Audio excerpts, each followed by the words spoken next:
কবিতা পড়বেন প্রাণেশ সরকার, অলোক বিশ্বাস, শ্যামাপ্রসাদ ঘোষ, প্রতাপ হালদার, শুভজিৎ সেন, রামানন্দ সেন, অম্বিকা দে, Debashis Tewari.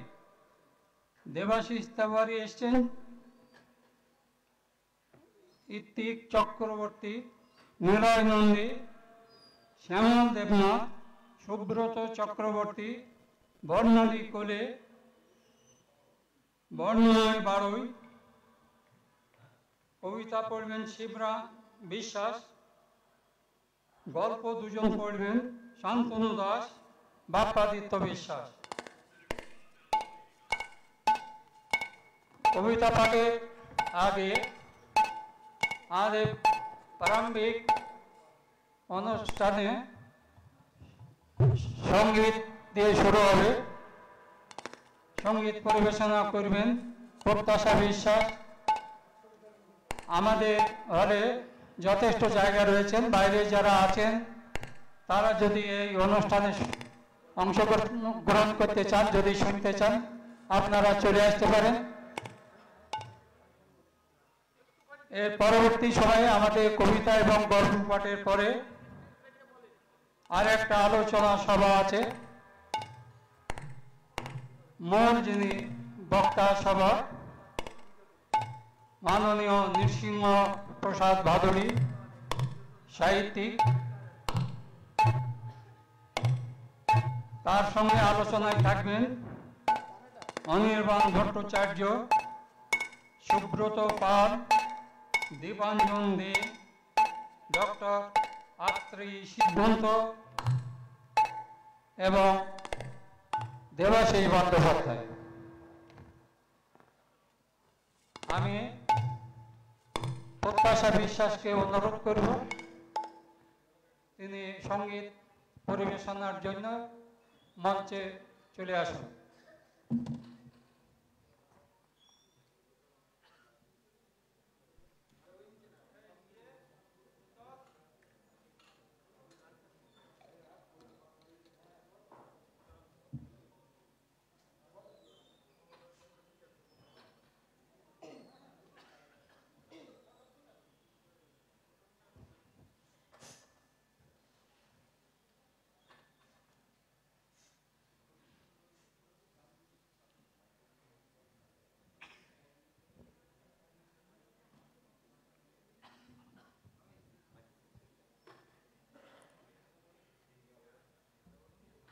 Hello hello hello,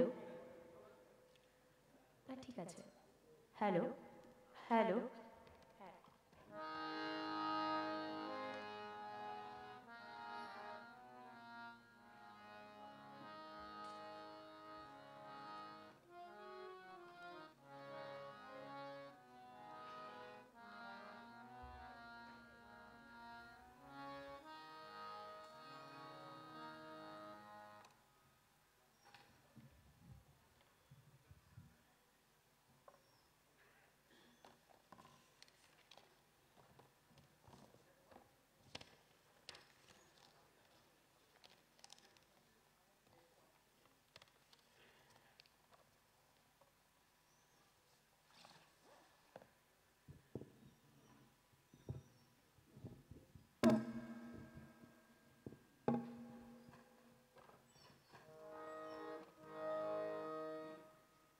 hello hello hello hello,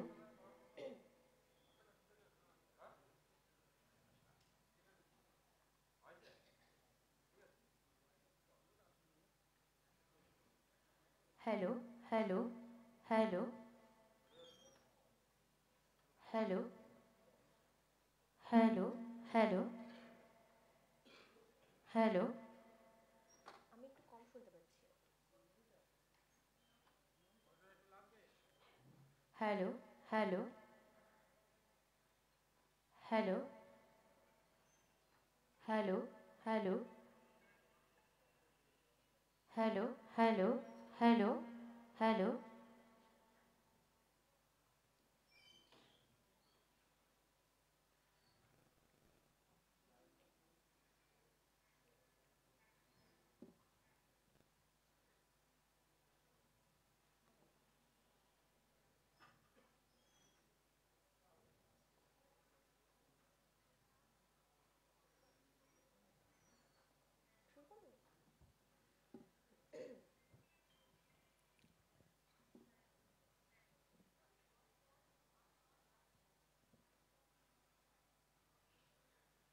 hello, নমস্কার। নান্দনিক নদিয়া ভাষা উৎসবে আগত সকল কবি, সাহিত্যিক এবং গুরুজনদের চরণে আমার প্রণাম এবং শ্রদ্ধা জানিয়ে আমি কবিগুরু রবীন্দ্রনাথ ঠাকুরের একটি স্বদেশ পর্যায়ের গান গাইছি। আমার সঙ্গে শ্রীখোলে আছেন শ্রদ্ধেয় প্রশান্ত বিশ্বাস।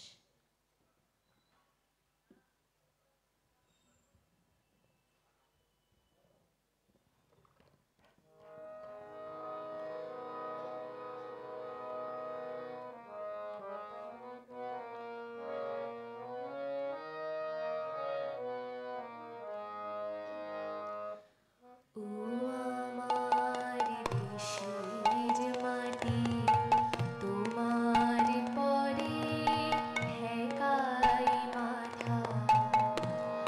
ও আমার দেশের মাটি, তোমার পরে ঠেকাই মাথা। তোমাদের বিশ্বময়ী, তোমাদের বিশ্বমায়ের আঁচল পাতা। ও আমার দেশের মাটি, তোমার পরে ঠেকাই মাথা। ও আমার দেশের মাটি, তোমার পরে ঠেকাই মাথা।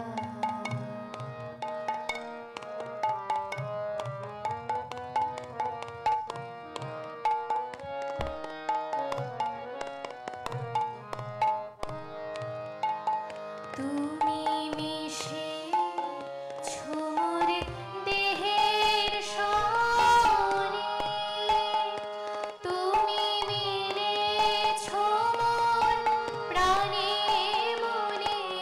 মিশেছো মোর দেহের সনে, তুমি মিলেছো মোর প্রাণে মনে। তোমার ওই শ্যামল বরণ কোমল মূর্তি মর্মে গাথা। ও আমার দেশের মাটি, তোমার পরে ঠেকাই মাথা। ও আমার দেশের মাটি,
প্রত্যাশা বিশ্বাসকে অসংখ্য ধন্যবাদ, সেই সঙ্গে তার সহযোগী বাদ্যকরকেও।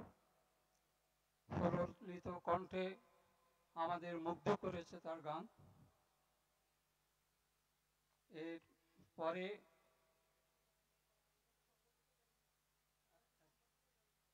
আচ্ছা, প্রত্যাশা বিশ্বাস যাবেন না? আচ্ছা, প্রত্যাশা বিশ্বাস যাবেন না, আপনাকে সম্বর্ধনা জানানো হবে, আপনি একটু মঞ্চে চলে আসুন। বাদ্যকরও আসবেন।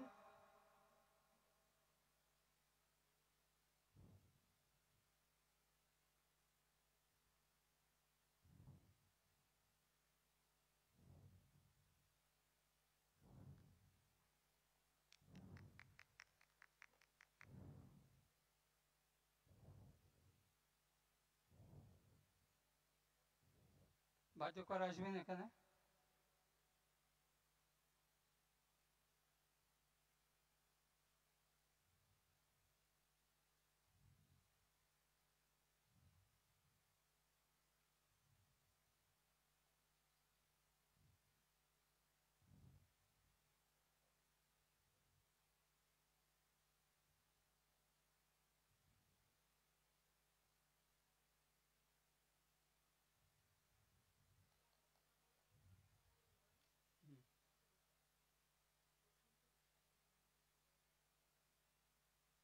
বাদ্যকর প্রশান্ত বিশ্বাস, তাকে সংবর্ধিত করা হলো। এরপর একে একে যে সমস্ত কবি এবং গল্পকার এসেছেন তাদেরকেও সংবর্ধনা দেওয়া হবে।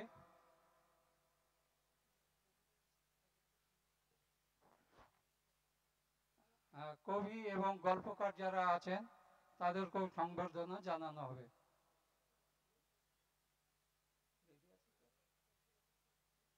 কবি প্রাণেশ সরকার, প্রাণেশ দা একটু উঠে দাঁড়াবেন।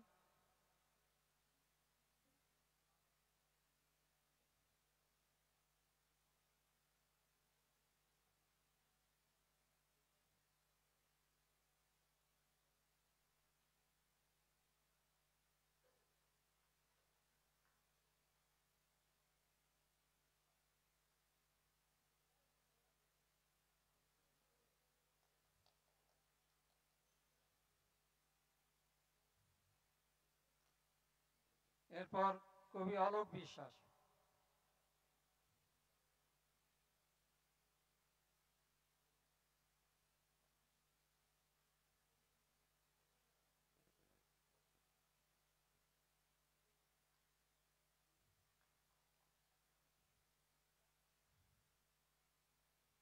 তারপর কবি শ্যামা প্রসাদ ঘোষ।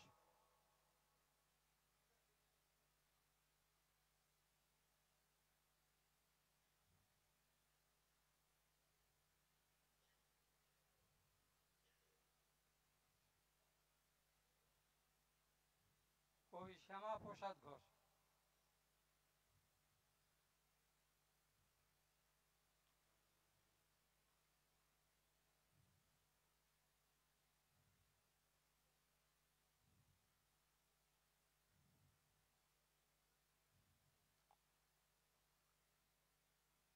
কবি প্রতাপ হালদার।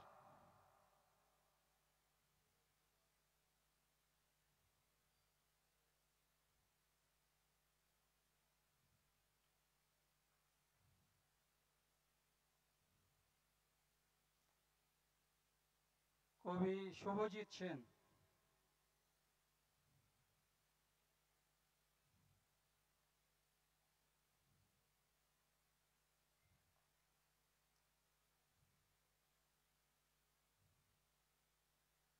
এরপরে কবি রামানন্দ সেন।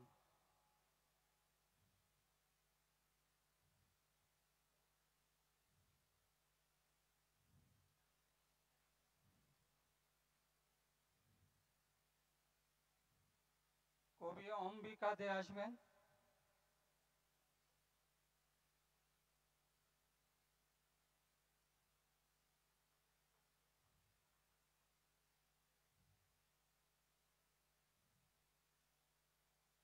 কবি দেবাশিস তেওয়ারি অনুপস্থিত। কবি ঋত্বিক চক্রবর্তী।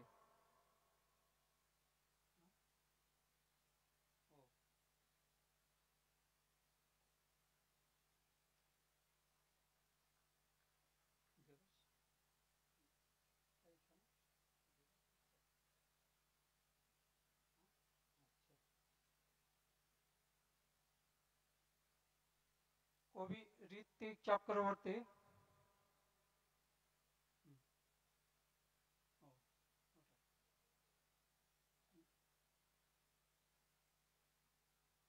কবি নিলয় নন্দী।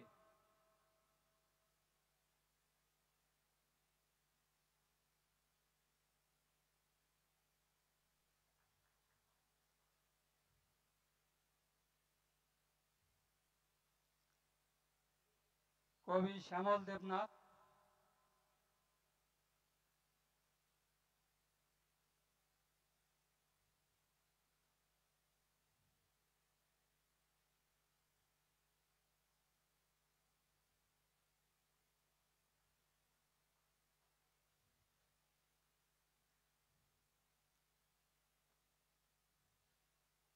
কবি সুব্রত চক্রবর্তী।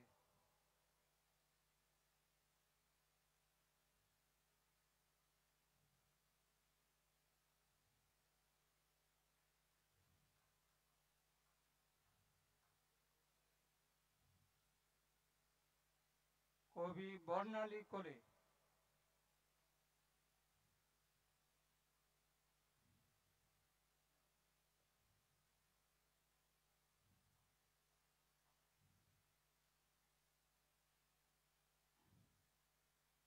কবি বর্ণময় বাড়ই।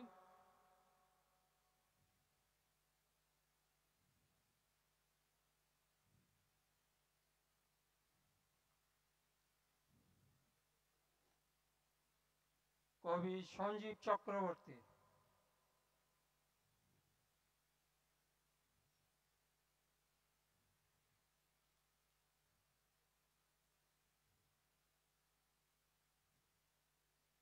কবি শিবরাম বিশ্বাস।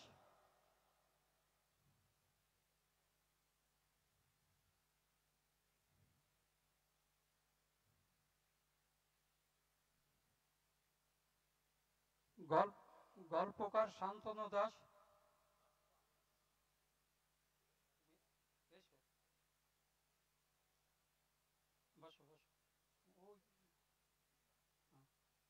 দেবাশিস তেওয়ারি এসছেন। আচ্ছা, শান্তনু দাস।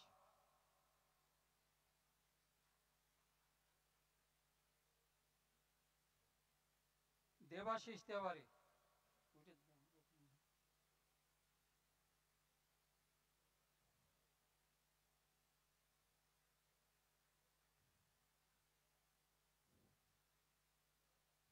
বাপ্পাদিত্য বিশ্বাস গল্পকার।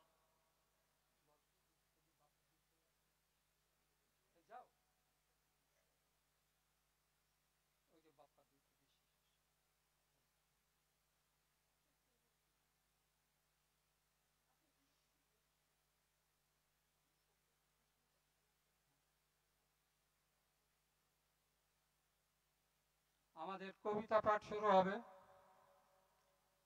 কবিতা পড়বেন বর্ষিয়ান কবি প্রাণেশ সরকার। কয়েকটি বইয়ের নাম বলা হবে, একটি দুটি এরকম। তার বই হচ্ছে অন্ধ করটি রেখা, সারা রাত আলোর চিৎকার, ভালোবাসার একতারা। দ্বিজেন্দ্র পুরস্কারে পুরস্কৃত হয়েছেন, আরো অনেক পুরস্কার পেয়েছেন। অনুরোধ করব কবি প্রাণেশ সরকারকে কবিতা পাঠ করার জন্য। প্রত্যেকের সময় 5 মিনিট। কবিদের ক্ষেত্রে সময়টা মাথায় রেখে আপনারা কবিতা পাঠ করবেন।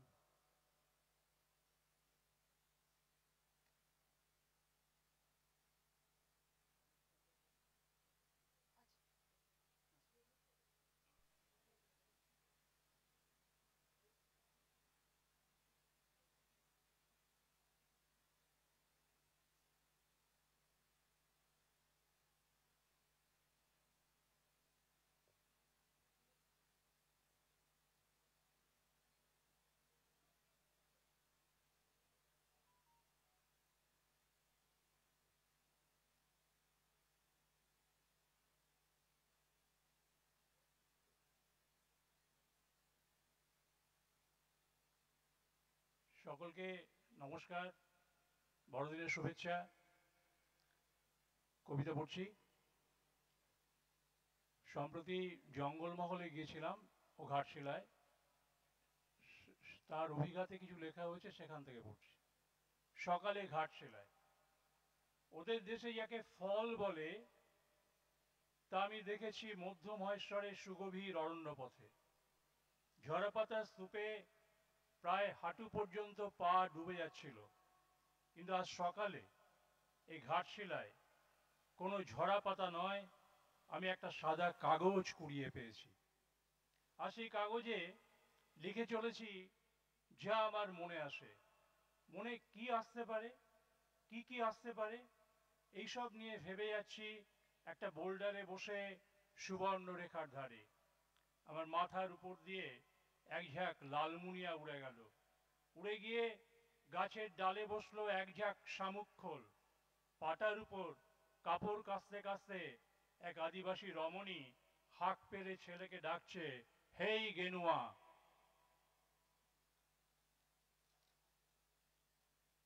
একটি নৈসর্গিক দৃশ্যের সামনে দাঁড়িয়ে, খাড়া পাহাড়ের দুই দেয়ালের মাঝখান দিয়ে একটা নদী বয়ে চলেছে, উত্তাল সফেন। সূর্যরশ্মি তরঙ্গে তরঙ্গে ঝিকে উঠে তৈরি করে দিচ্ছে শত সহস্র বর্ণমালা। এই ধ্রুপদী দৃশ্যের মধ্যে লুকিয়েছিল রবিশঙ্করের সেতার। আর সেই রাগরাগিনী লুকিয়ে নেই আর, তারা সব আমাদের শ্রবণ পরিধির মধ্যে জেগে উঠে তৈরি করে দিচ্ছে নৃত্যের লহরী। আমি এই দৃশ্যের সামনে দাঁড়িয়ে আনন্দে ডুকরে কেঁদে উঠছি। মনে হলো ডুলুং নদীর ধারে কিছুক্ষণ চুপচাপ বসি। ড্রাইভার সুখদেব আর গাইড সুমন আমার ইচ্ছেটুকু সম্যক বুঝেছে। কিছু দূরে গাড়িটিকে রেখে ওরা দুজন অপেক্ষায় আছে। নদীটির কাকচক্ষু জল, পাথর ও নুড়িগুলো স্পষ্ট চোখে পড়ে। মনে হয় ডুলুং নদীকে আমি বহুদিন চিনি। বহুদিন ধরে হেমন্ত অপরাহ্নে আমি তার পাড়ে বসে আছি।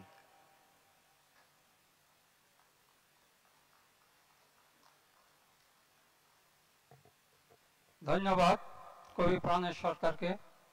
এরপর কবিতা পড়বেন কবি অলোক বিশ্বাস।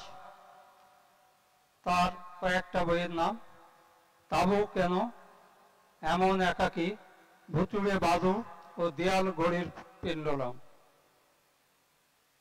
কবি অলোক বিশ্বাস কবিতা পড়ছেন।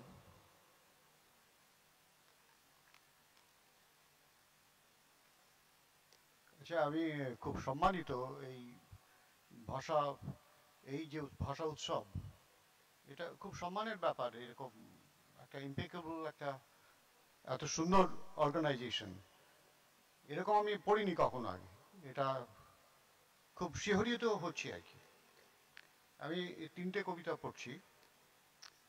প্রথম কবিতা ঘটে যাচ্ছে। এখানে কবি জয় গোস্বামীর একটি গ্রন্থের উল্লিখন রয়েছে, দুদণ্ড ফোয়ারা মাত্র। আপনারা কবিতার সাথে যারা সম্পৃক্ত তারা লক্ষ্য করবেন হয়তো। ঘটে যাচ্ছে, দুদণ্ড শান্তি আর দুদণ্ড ফোয়ারার মধ্যে অনেক কিছু ঘটে গেল।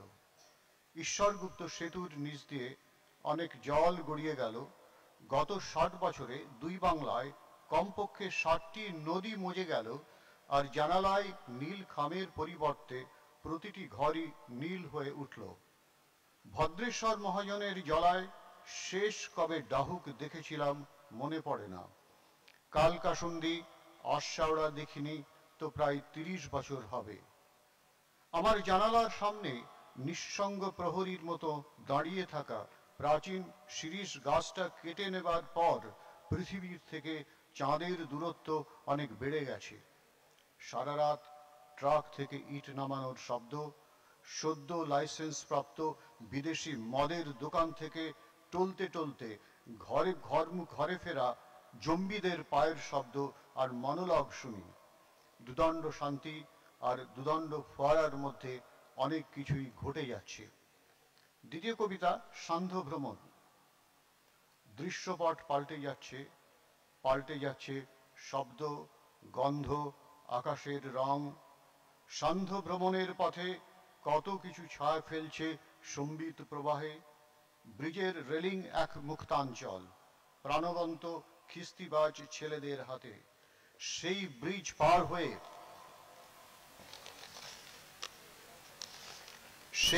পার হয়ে হেঁটে যায় বর্ষব্যাপী সঞ্চিত আবর্জনার গম্ভীর পাহাড় পাশে ফেলে। নিঃসঙ্গ অকুত ভয় হাঁটতেই থাকি। সিঙাড়ার গন্ধ পেয়ে দেখি কয়েকটি ছোকরা আর কতিপয় পথের কুকুর এক দৃষ্টি চেয়ে আছে কড়াইয়ের দিকে। আরেকটু এগোতেই টের পায় ঘরে ফেরা গাভীদের গ্রাম। কাশ ও হোগলার বনে শোনা যায় সংখ্যাহীন শিয়ালের আর্তচিৎকার। ঘরে ফিরতে গিয়ে দেখি তৃতীয়ার চাঁদ নির্বিকার ঝুলে আছে বিদ্যুৎ চুল্লির ঠিক মাথার উপরে।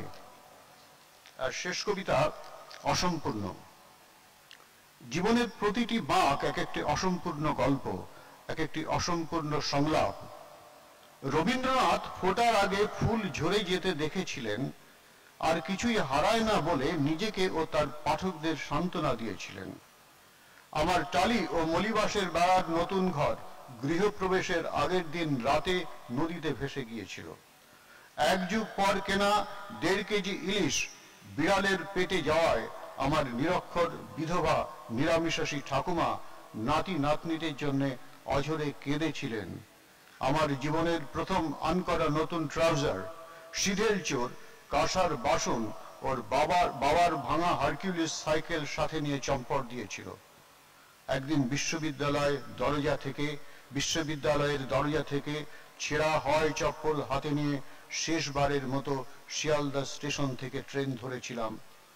গদ্যের উপর জোর দেওয়া হয়েছে বলে আমার কবিতা জায়গা পাবে না, এই মর্মে মনীন্দ্র গুপ্তের চিঠি হাতে নিয়ে একটি নির্বাচনী পোস্টার জর্জরিত দেয়ালের দিকে ফ্যাল ফ্যাল করে তাকিয়েছিলাম। যে ক্লাসমেটের সাথে তাজপুর যাবার কথা ছিল, গতকাল তাকে স্বর্গরথে রানীনগর শ্মশানে রেখে আসলাম। আর মাত্র 15 দিন সময় পেলে মায়ের ফটোর সামনে নিয়োগপত্র হাতে দাঁড়াতে পারতাম। তবু আজও একটি সম্পূর্ণ গল্প, একটি সম্পূর্ণ সংলাপের অপেক্ষায় আছি। নমস্কার।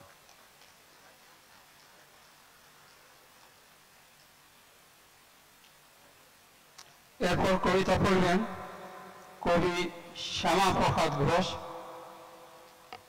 আপনাদেরকে বলা হচ্ছে নির্দিষ্ট সময়ের মধ্যে আপনারা কবিতা পড়বেন, ব্যক্তিগত কোনো ভূমিকায় যাবেন না। অনেক কবি আছেন, 2 জন গল্পকার আছেন। কবি শ্যামাপ্রসাদ ঘোষ।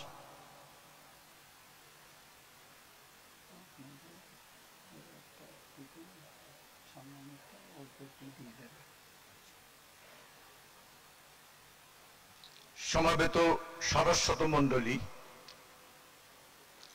প্রথম কবিতা গোকুলের মা। গোকুলের মাকে তোমরা কেউ জানো না, আমি জানি। আর যারা জানে তার মধ্যে একজন আমার চন্দ্রবিন্দু মা, আর আমার বাউল হয়ে যাওয়া দাদা। আমার মার একটা পিতলের বালতি ছিল, সেটা দেখলেই গোকুলের খুব রাগ হতো। আর গোকুলের মার মনে বিষণ্ণ বাতাস লাগতো। তবুও আমার আর দাদার কথা ভেবে পৃথিবীর আর সব মায়েদের মতো গোকুলের মা স্থির হয়ে দাঁড়িয়ে থাকত। আর পাহাড়ি ঝর্ণার মতো দুল ঝরে পড়ত মায়ের পিতলের বালতিতে। আমি আর দাদা মুগ্ধ গাছের মতো তীরে দাঁড়িয়ে দুটি মায়ের নদী হয়ে যাওয়া দেখতাম। তারপর হঠাৎ একদিন মাঠ থেকে ফিরে চারপা ছড়িয়ে সবুজ পাতার মতো কাঁপতে কাঁপতে মরে গেল গোকুলের মা। মা খুব কাঁদলো বাছুরটাকে ধরে, আমরাও কাঁদলাম আমাদের দ্বিতীয় মার জন্য।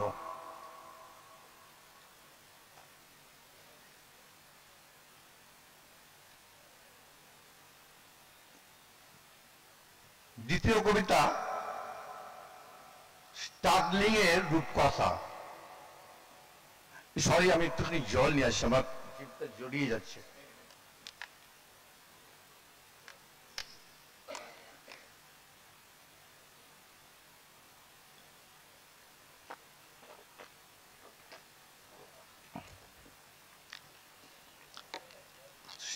স্টার্লিং এর রূপকথা।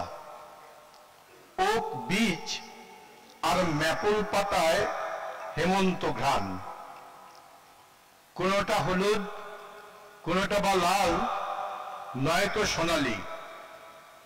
এ ঋতু ফলের, পাতা ঝরে যাবে শীত আসলেই। স্কটল্যান্ডের এ পথে পুরনো অক্ষরখালি, কান পাতলেই গৌরব গাথা পাহাড় চূড়ায়। অনেক যুদ্ধ, তার বিনিময়ে আনা স্বাধীনতা। ক্যাসেলের ঘরে মাকড়সা জাল আছে, হয়তোবা আছে রবার্ট ব্রুশের সেই মিথ কথা। দূরে দেখা যায় স্টার্লিং এর এক ছোট্ট শহর, আকাশটা নীল, সবুজ অবুজ পাহাড়ের ঢাল। লুস গ্রামটির মাঝ দিয়ে চলে 4 চাকা কোচ, লেকে নীল জল, ঢালে ঘাস খায় ভেড়াদের পাল। একটু পরেই ব্যাগপাইপার এলাকার গান, যুবক যুবতী, স্থানীয় পোশাক, মোদির চিত্ত। এ যেন নাগিন বশ করা কোনো সাপুরের বিন। হুইস্কি রাখা কাঠের ব্যারেল, দেহাত নৃত্য। চরাচর জুড়ে দেব সুন্দর যেন নেই শেষ। এ যেন রাজার কন্যা মেরির রূপকথা দেশ।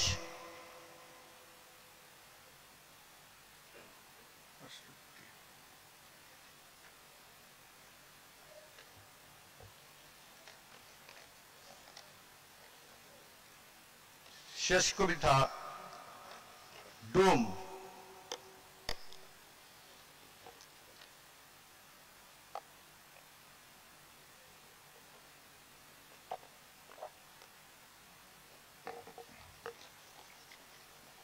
কবিতা ডোম। এখানে পৌঁছে দিয়ে সকলেই দূরে সরে যায়। আমি একা রাত জাগি, ফিস ফিস কথা বলে প্রেত। প্রেতিনিও হতে পারে। চুল্লি ঘর ছাই ভস্য মাখে। 40 মিনিট পরে দুটি হাত অস্থি ভস্য নিয়ে সরে যায় খুব দ্রুত। নদী বয় ভ্রুক্ষেপহীন। আমার বিরাম নেই, আবার ঠেলতে হবে সব। লোহার বাক্সে ভরে খটার শব্দ হবে যেই। জ্বলবে পোশাক আর নগ্ন দেহ শুধুই আগুন। যতদিন কাঁদছিল পাশে ছিল মানুষের শ্বাস। কান্না ছিল, শোক ছিল, ফুলমালা, ধূপ ও বোতল। এখানে আমিই রাজা, একা করি সবের সাধনা। শুধুই একটি প্রাণ, জীবন্ত কিছু নেই কাছে। মানুষ তো কোন ছাড়, নেই পাখি, কুকুর, বিড়াল। বেঁচে আছি এই কথা বলে দেয় খোল করতাল। নমস্কার।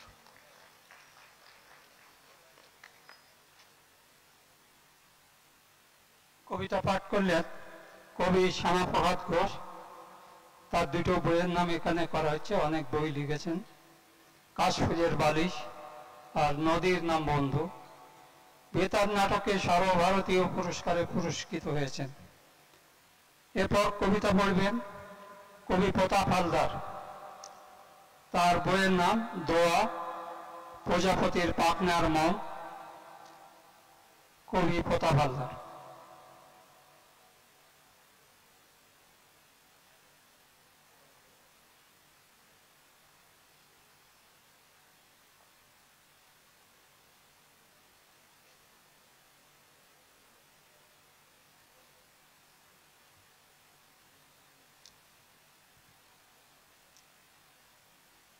সবাইকে ভালোবাসা। যেতে পারি না, মনে হয় ছিঁড়ে টিড়ে পালায়, পারি না এ চেনা জন, পাতার বারান্দায় প্রিয় নিব্বেনে এখনো কত কবিতা, জন্ম নারী বাঁধা আছে আঁচি ঘরে, পারি না যেতে নদীর জন্য, যেখানে আকাশের তলপেটে সেপিয়া রঙের সন্ধ্যা মেঘলা পড়ে। আমার প্রেমিকার নাম গঙ্গা, যার গা থেকে কাঁচা ধানের হাওয়া আসে, বটতলার ধুলোয় পা গেথে যায়, আমি যেতে পারি না। একটা জামার বোতাম পড়ে আছে, আর একটা ঢিস দে নয় শিং গজাবে। আমি যে যাব, বাঁশতলার ঘোমটা ঢাকা পথে চেয়ে থাকে টুলটুলি পিসি, আমার বাবার গায়ের চামড়া চটের বস্তার মতো দাগ কাটা, নোয়ানো কাঁধে উঠোন রেখে যেতে পারি না, তবে যাব, রেখে যাব পুরনো জামা, লুকিয়ে রাখা হাসুলি, পায়ের তলায় মাটির আদর লেগে থাকুক, শুধু শুধু একটা হে ঈশ্বর, জন্ম নোংর একটা ঘাট খুঁজে ফেরে, যেভাবে আঁকড়ে থাকে মৃত্যু ও মুক্তি। আমার শেষ কবিতা বাড়ি। হাতের নখে হলুদ ভাব যেভাবে থাকে, আসলে কি বলতে চাইছি বলুন তো? পেট ভরে খেলো, চোখের পাতার নিচে কাঁপে বিলাসী উঠোন, চক মেলানো বাড়ি। আমার চোখে যদিবা এখন দুপুর, কাত করা বাড়ির থেকে উনুনে বাঁশের গিট ফাটার আওয়াজ কানে এলে ভাবি, এই মাত্র বাড়ি এলো পলানি। মরে যাওয়া খিদেই ভাত অল্প লাগে জানি, এখানে বর্ষা এলে বাঁশপাতা কাঁদে। আমিও বুঝেছি এ রোদের ভাষা, এক প্রকার পাখির গান খেয়ে বেঁচে আছি, বেঁচে আছি নদীর ধারে ঠান্ডা মাটিতে পা রেখে, বেঁচে আছি বুক পোড়া প্রদীপের গন্ধ শোকে। শুধু যেন তফাৎ মানে অন্য, যদি এমন হয় বাড়ি খুঁজে পাচ্ছি না, তো থাক না অনন্ত আকাশ আমার জন্য। ধন্যবাদ।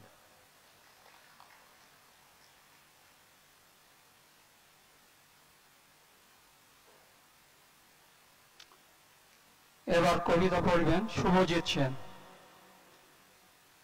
তার বইয়ের নাম একালের কবি কণ্ঠ, অসমতল উষ্ণ বহু ভাসিয়াল। কবি শুভজিৎ সেন।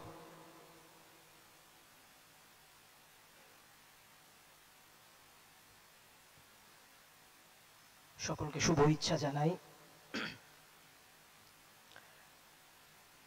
প্রথম কাব্যগ্রন্থ অসমতল উষ্ণ, এরপর বহুভাষী আলো এবং অতঃপর পথঘ্রাণ। প্রথম কবিতা আগম লোকের গান। অভিমান থেমে আছে খাদের ওপর, বার্তাহীন তার শীতল ঘুম ছড়িয়ে পড়ছে পাথরে। প্রথম থেকে পড়ছি। অভিমান থেমে আছে খাদের ওপর, বার্তাহীন তার শীতল ঘুম ছড়িয়ে পড়ছে পাথুরে বাকল থেকে পাতার কষে লুকায়। কোমরে ঢেউ তুলে বিবাহ সঙ্গীতে মগ্ন তিস্তা। আমি পার্বতীর বিবাহে এসেছি, বরের আসনে শিব, তার করধৌত জলে জন্মশ্বাস নিতে নিতে জীবন দেখতে নামে পুণ্য করতোয়া। ননিশুভ্র গালিচায় খুঁড়ের ভাস্কর্য রেখে চলে গেছে চমড়ি গাই। হিজিবিজি কৃষ্ণপথ শীষ দিতে দিতে মিশে যাচ্ছে সেদিকেই। খাদের গভীর থেকে ওম ধ্বনি উঠে আসে, অ্যানিস্থেসিয়ার মতো রাত। শিবিরে হোমাগ্নি জ্বলছে, পাহাড়ের কোলে পিঠে ফসফরাসের মতো লেগে আছে সোমলতা। শাখায় শাখায় তার পুনরায় ফিরছে যৌবন, মেঘমল্লারে আলাপ ধরেছে হাওয়া। পাহাড়ি বৃক্ষের রূপ ধরে হোতা ও উৎকাতাগণ স্তব আর বেদগানে ত্রিশরণ মন্ত্র ছুঁয়ে যান। সুজাতার পরমান্নের মতো জ্যোৎস্না সমরস হয়ে ঢলে পড়ছে পান পাত্রে। প্রবাসী ঋত্বিক আমরা পান করছি সেই সুধা। আর বিস্মৃত গানের সুরে আরণ্য স্বভাব দুলছে, পুনর্জন্মের মতো তারপর ভোর ওঠে। কাঞ্চনজঙ্ঘার বেশে নবী তার উষ্ণীষ কমলে কাটার মুকুট পরে ছড়াচ্ছেন বধির পরাগ।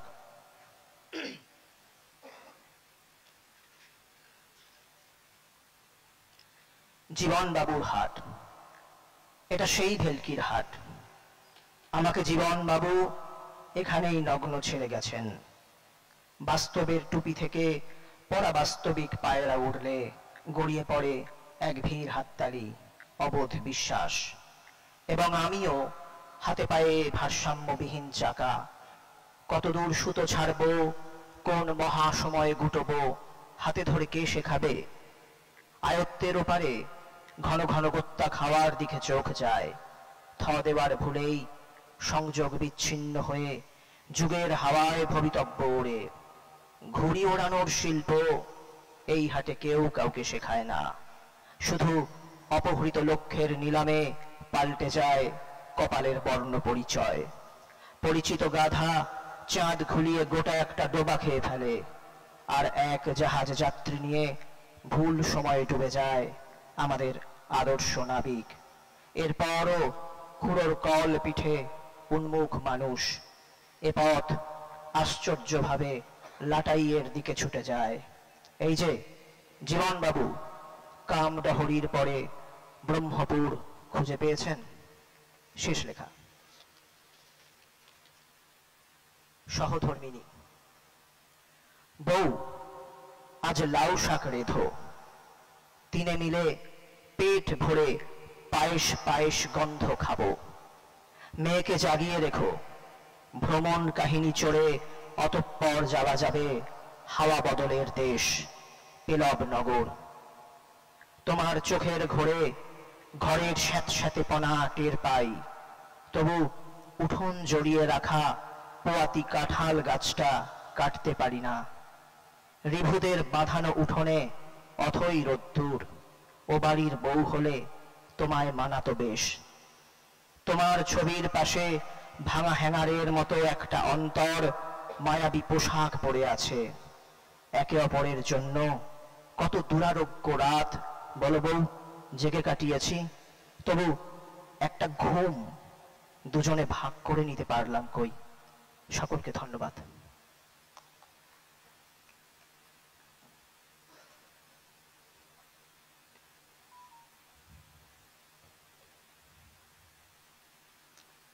শুভজিৎকে ধন্যবাদ। একটু সময় সম্পর্কে একটু সচেতন হবেন, অনেকেই অপেক্ষায় আছেন, তারা কবিতা পড়বেন। এরপর কবিতা পড়বেন রামানন্দ সেন, তার কাব্যগ্রন্থের নাম সোনার সিংহাসনের ঘুম।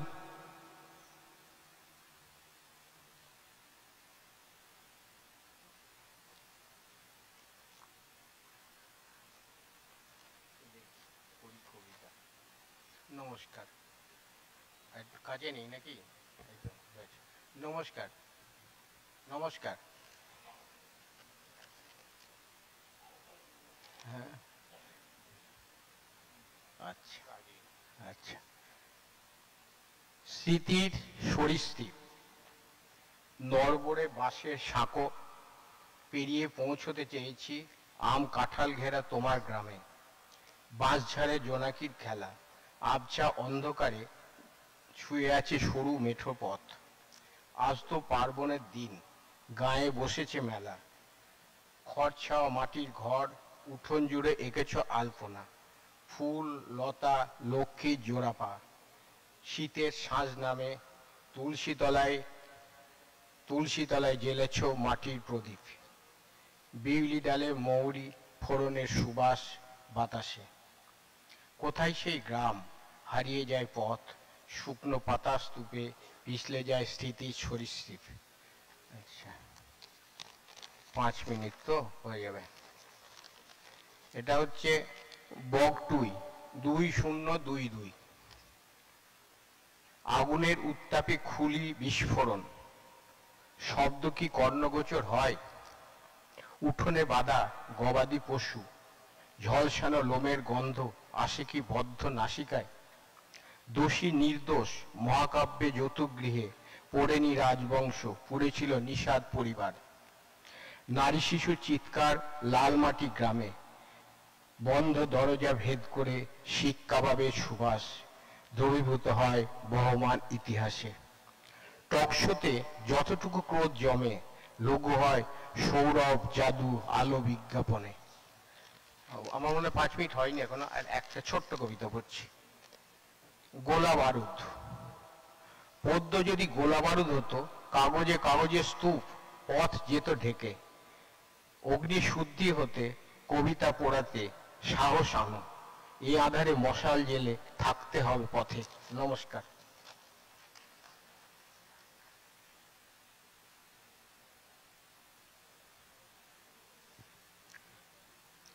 কবি রামানন্দ সেন, তিনি শিক্ষক বলে একটা পত্রিকা দীর্ঘদিন ধরে করে আসছেন।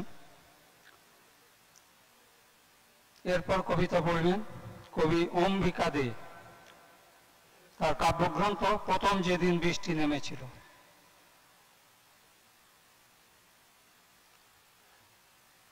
নমস্কার, সকলকে আমার যথাযোগ্য শ্রদ্ধা এবং শুভেচ্ছা। আমার প্রথম কবিতা সুন্দরবন। আমাকে দিয়েছ প্রভু রাঙাবেলিয়া গাঁয়ের পাশে জঙ্গলে এক অনবদ্য ঠাঁই।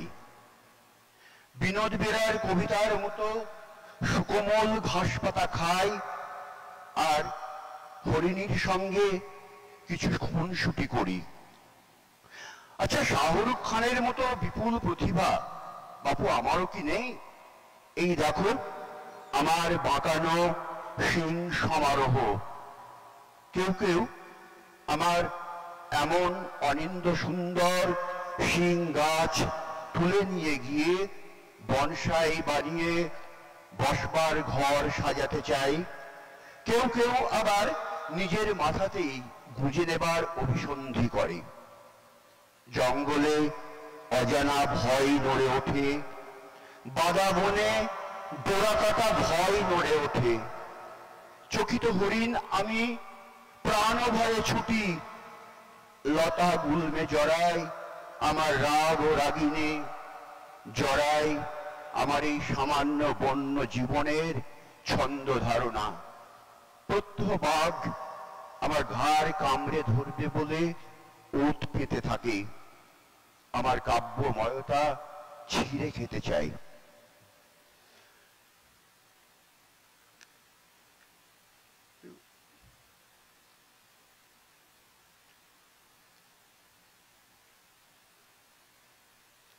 লিখতে না পারা সেই কবিতাগুলি, যত উপমা ছিল, পাখি ফুল নদী সব ধরে এনে বসিয়ে দিলাম। মেঘকে থামতে বলে তার ডানায় মোড়ানো ভস্মকে কাজল করে চোখের নিচে পাতলাম। কাঁটাগুলি হৃৎপিণ্ডে বিঁধে যেতেই ফিনকি দিয়ে ছুটে বেরোলো রক্ত গোলাপ। রক্ত গোলাপ যথাযথ খোঁপায় গুঁজে দিচ্ছিলাম। তখনই নেমে এলো রাত্রি। রাত্রি মুছে নিল যাবতীয় রোদ। মুছে যাওয়া রোদ্দুরে ঘুমিয়ে পড়লো বাগান। মালি তখন একা। মালির হাতে প্রজাপতি ও বৃষ্টির বানান। ভাষা বদল করতে করতে লিখে ফেলল মালির মেয়েকে। আপাতত উপজীব্য সে। তার হাতে আমার শূন্য পাতাটি তুলে দিই। যা খুশি আঁকো। নদীর পাশে একখানা গ্রাম, ধান শীষ, শনি মঙ্গলবার, বিপদ তারণ, সিন্নি, কাঁথা সেলাই। ছোট ছোট খাঁচার ভিতরে টকটকে লাল কচি সূর্যদেব। ফুলেল বিছানায় যুব উৎসব। আমি যথাযথ পেন্সিল, কখনো বা বিষণ্ণতার কাছে হাত পেতে চক্ষু স্থির, অসাধারণ রং আর তুলি। তাকে আরো ভালো শিল্পী হতে বলি। মালির মেয়ের হাতে ভরে ওঠা পাতাটির গভীর থেকে হাওয়া উঠে এসে উচ্চারণ চায়। ভরে ওঠা পাতাটির গভীরে শূন্য পাতাটি নতুন উপমা চেয়ে কাঁপে। আমারও কণ্ঠস্বর বিকে যায়। বলো কি দেব? আধখানা চাঁদ লুকিয়ে রেখেছি, আর আধখানাকে এখনো লিখতেই পারিনি। চাঁদের রাগী দাদাটি রাহু আড়াল দিলেন, আর সুযোগ বুঝেই ছোকরা দিগন্ত তাকে পুষলে নিয়ে গেল অন্য প্রহরে। বলো কি আর দেহ? নদী মুছে গেলে তো পিপাসাই থাকে, তবে সেটুকুই নাও। সেই নদী, সেই বাগান, মালি, বসন্ত দিন তোমার উপমা হবে। আগামী শতকে নতুন করে আরো এক ঝাঁক নতুন আঙ্গিকের পাখি তোমার ডালে ডালে, তোমার পাতার ফাঁকে ফাঁকে বসাতে পারি। তার আগে আপাতত গ্রহণ করো এই কালির আকাল। এসো, এই রাত্রিকালীন ভাষাতেই হোক আমাদের দুঃখ বিনিময়। অন্ধকারে বপন করি আমাদের জানাশোনা, এই জীবনের সামান্য জানাশোনা। অনুবাদ মালা হয়ে তা যদি ফুটে ওঠে ধ্রুব নক্ষত্রে। নমস্কার।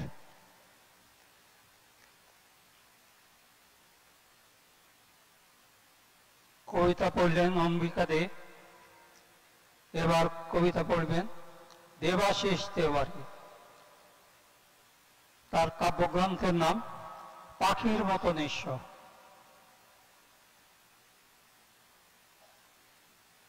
নমস্কার। নদিয়া জেলা প্রশাসনকে আমার আন্তরিক ভালোবাসা এবং কৃতজ্ঞতা। আমি সময়সীমার মধ্যে চেষ্টা করব 3টে ছোট কবিতা পড়ার। প্রথম কবিতা শানকি। এক বুক শানকির আদর মিথ্যে জড়াজড়ি করে। শুয়ে থাকা চাঁদের অপর প্রান্ত প্রেমিকের কোলের কাছে পৃষ্ঠটান দেখিয়ে সমুদ্রত। এমনও হয় জলঘূর্ণির কাজল কালো আশিতে বিলম্বিত রাত ঘুম সেরে শুয়ে আছে আঁচলের পাড়া চাঁদনি রাত। প্রতিবেশীহীন গম খেতে ধান খেতে মিষ্টি শিশির দোয়েল বাদলা পোকার মতো উড়ে যায়। আর তলিয়ে দেখতে গেলে ঘনিয়ে ওঠে ছায়াচ্ছন্ন গুমট অন্ধকার। কেবল বিকেলের ধামসা মাদল হাতে এক সাঁওতাল পুরুষ চলে যায় মৃত্যুর অপর প্রান্তে। তির্যক এইসব ঠিকানাগুলি আজও ভরা আছে শানকির আদরে। কেবল দুদণ্ড বিশ্রাম লেখা নেই তাতে। দ্বিতীয় কবিতা বাতিল। বাতিল ঘরের গল্প এসে বসে আমাদের ঘরে। যে নদী উজান ছিল তার ঢেউয়ে সদা ভাসমান। ভাঙা ভাঙা চূর্ণ কথা অভিমুখ থেকে অভিমুখে বদলে যেতে যেতে দেখি সেখানেও পাড় ভেঙে পড়ে। পাশে ধান ক্ষেত, পাশে মাঠ, মাঠ একাকার জমি। মন্ত্রের সাগর থেকে উঠে আসা কৃষক তোমায় এই আমি প্রণতি জানিয়ে রাখি এই ভোরবেলা। প্রচন্ড সূর্যের তেজে আমাদের কঙ্কাল মাটিতে মিশে মিশে একাকার গল্প করে সেসব বাতিল। তৃতীয় কবিতা সুপ্রসন্ন। সুপ্রসন্ন হৃদ মাঝে থাকে, হৃদয়ের প্রাকার ভাঙে না। যে সৌভাগ্য হৃত প্রসন্নের তারও আছে অশ্বারোহী সেনা। অশ্বারোহী যা হোক তা হোক পদাতিক হতেই পারে না। সুপ্রসন্ন হৃদ মাঝে থাকে, তাই তো হৃদয়ে বাড়ে না। ফলপ্রসূ একটা বিকেলে ঘাড় ধরে টেনে আনি তাকে। সে তো আসে, তার সাথে দেনা কর্য উঠে আসে লাকে লাকে। বিবেক বিষয়ী যারা তারা চিৎপাতে বিলয়ে তার ধন। সুপ্রসন্ন হৃদ মাঝে থাকে, তার হদিশ খুঁজে পায় না মন। ধন্যবাদ সকলকে আমার।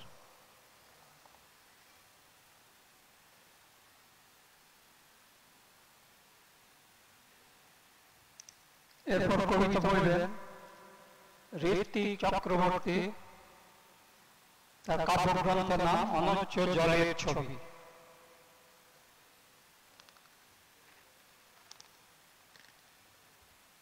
নমস্কার আপনাদের সকলকে, যথোচিত সম্ভাষণ জানাই। আমি একটি মাত্র কবিতা পড়ব, তবে এই কবিতাটি আমার কাব্য অনিচ্ছ জলের ছবি থেকে নেওয়া নয়, খুব সম্প্রতি এটি লেখা।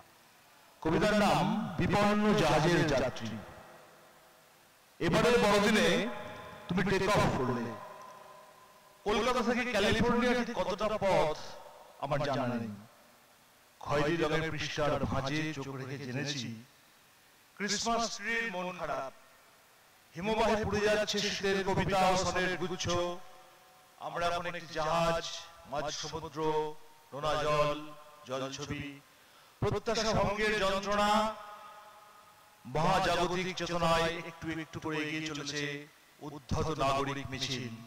অসংখ্য শূন্যপদ মাথার ভেতর হিলবিল করছে, রাস্তার ধারে জমতে থাকে ভিড়, দাবি উঠছে কাজ চাই, কিন্তু কোথায় কাজ? কাজ নাকি সবই কারো কাজ দিয়ে মোড়া। জানি না তুমি এখন দোহাতে বসে আছো কিনা। কাতার এয়ারলাইন্স সে কি কলকাতার কাছে? আমরা দোহাতে অন্ধকার সরাতে সরাতে সরীসৃপ, বুকে ভর করে চলেছি। কিসের ধাক্কায় একটু টলে গেল আমাদের জাহাজ? মগ্ন মৈনাক না দুর্নীতি? এ জাতি আর কখনো মাথা তুলে দাঁড়াতে পারবে? উত্তরে মৌন থাকে বটগাছ ও তার জটিল জটা। দেবদারুর স্তব্ধতায় যারা বকের পাখার জ্যোৎস্না গায়ে মাখে, তারাও হাউস বোট দোলনে ঘুমিয়ে পড়ে রাগ মাল কষে। মহাকাব্যিক উদাসীনতা, রাজনৈতিক সহাবস্থান, এক অন্য সংস্কৃতি, ভাষা সন্ত্রাস সবকিছু ঝুলিয়ে যাচ্ছে ঘোলা জল, বেনা জল, কাদা জলে।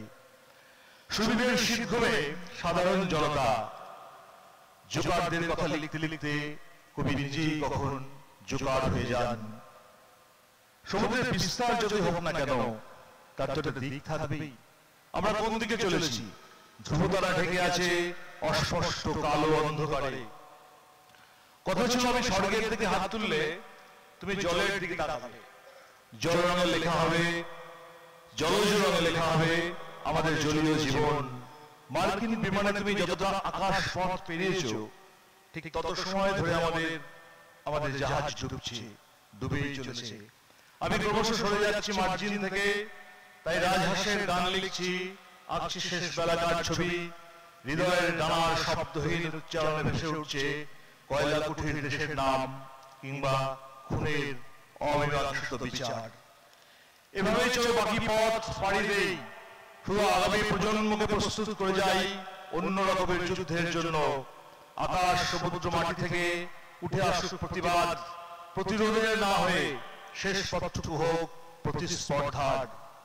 আমাদের জাহাজ ডুবছে, আমরা বিপন্ন জাহাজের যাত্রী। নমস্কার।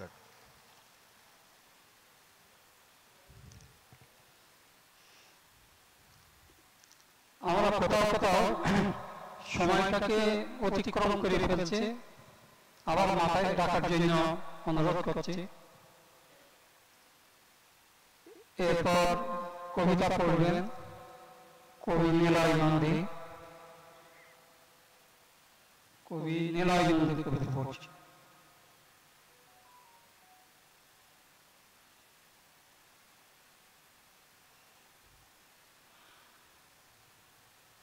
নান্দনিক নদিয়া ভাষা উৎসব কমিটি এবং নদিয়া জেলা প্রশাসনকে আমার আন্তরিক কৃতজ্ঞতা এবং শুভেচ্ছা। আমার প্রথম কবিতাটি আমার প্রথম কাব্যগ্রন্থ বাসন্তিকা বাস্তব থেকে নেওয়া। উইলিয়াম রোদেনস্টাইনের ভাষায় রবীন্দ্রনাথের সঙ্গে ইয়েটসের সাক্ষাৎ হয়েছিল। ইয়েটস তখন 47, রবীন্দ্রনাথ 51। আজকের জোড়া সাঁকোতেও প্রেমে এবং সাহিত্যে কিভাবে একই সূত্রে বাঁধা থাকেন রবীন্দ্রনাথ এবং ইয়েটস, তা নিয়েই আমার কবিতা ইয়েট Yeats. I whispered, I am too young, and then I am old enough. Wherefore I threw a penny to find out if I might love. সেই যে সেই কবে নেমে যাচ্ছিল এক বৃষ্টি বিকেল জোড়া সাঁকর মোড়ে, ঈষৎ ঝুঁকে পড়া চশমায় গীতাঞ্জলির আদল, আঁচলে নিয়ে যাবি কে আমারে। আমি তখন আতিপাতি চাবি ভাঙার যন্ত্র আর বাসের হ্যান্ডেল খুঁজছি, আর সিগময়েড কার্ভ ঘুরে ঢুকে পড়তে চাইছি গোপন ভূগোলে। গালে টোল পড়ে কি পড়ে না, চুল থেকে ছুঁয়ে পড়া আকার গড়িয়ে যায় কোথায়। এসব অবান্তর ছোটাছুটি বেঁকে যায় সঙ্গীত ভবনের দিকে। আরো বাঁয়ে তখনও রোদেনস্টাইন এঁকে যান শিলং পাহাড়ের আলো আর লাবণ্যের ছায়া। প্রবল বর্ষা দিন, হ্যারিসন স্প্রিং আর দক্ষিণের জাফরিকাটা বারান্দায় আঁখি ফিরাইলে বলে না না না। মানা যায় মানা, যদিও সবই মায়া, যদিও ব্যর্থ প্রেমিকের মতো কাঁচা পাকা দাড়ি, যদিও বৃষ্টি দাগ, তবু আশার ঘনিয়ে এলে ডান হিলে টান দিতেই কাঁধে হাত রাখেন ইয়েটস। কেমন আছেন? আজ একটা ভালো দিন, একটা কবিতা হয়ে যেতে পারে। আমার দ্বিতীয় কবিতাটি আমার কাব্যগ্রন্থ জ্যোতিচিহ্ন মুছে এসো, এই কাব্যগ্রন্থ থেকে নেওয়া। ঈশ্বর, কবি এবং বিড়াল, এই ত্রিভুজ কিভাবে একটি ডিসেম্বরের কুয়াশাচ্ছন্ন ক্লাসরুমে ঢুকে পড়ে তা নিয়ে কবিতা রোল কল। রোল কল করছেন ঈশ্বর। Yes sir. হাত তুলে প্যাকিং বাক্স থেকে বেরিয়ে এলো এক সাদা বিড়াল, অবজ্ঞার চোখে তাকালো, তারপর মুতে দিয়ে এলো পাণ্ডুলিপিতে। কবি জানতেও পারেনি বিড়ালের ভাষা। কুমারীর স্তনে তখনও অভিমানী আঁচড়, অ্যামোনিয়া ও কাঁচা দুধের গন্ধে বিভোর সকাল। একটা ইঁদুর অবলীলায় হেঁটে যাচ্ছে আলমারির পিছনে। খাদ্য শৃঙ্খল খেটে দিয়ে রাত সেই যে গেছে, ফিরে আসেনি। ঘোরের মধ্যে টের পাই কে যেন গুনে যাচ্ছে ডিসেম্বরের স্মৃতি। কবিকেও পেয়ে বসেছে ঘড়িহীন রোল কলের খেলায়। নমস্কার।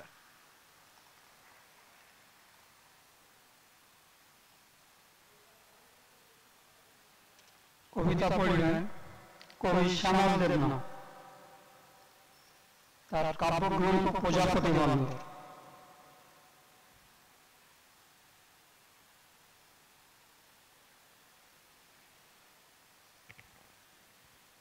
ভাষা উৎসব কমিটিকে ধন্যবাদ জানিয়ে তিনটি কবিতা পড়ছি। জেলে পাড়া। যেন সরীসৃপ এঁকে বেঁকে চলেছে নদী, অন্ধকার বসেছে তার গায়ে, ধবধবে সাদা কাগজে মুদ্রিত হয়েছে অজস্র অক্ষর। জেলে বউ এখন নিঃসঙ্গ একা, কেরোসিনের আলো জ্বলছে নৌকায়, সরীসৃপ তার পায়ের নিচে। জালের ধাতু বর্ণ রশি হাতে ভাত খোঁজে ছায়ারং বিড়াল। ভোর হয়, দরজা খোলে জেলে পাড়া, বাতাসে ছড়ায় আঁশ আঁশ গন্ধ।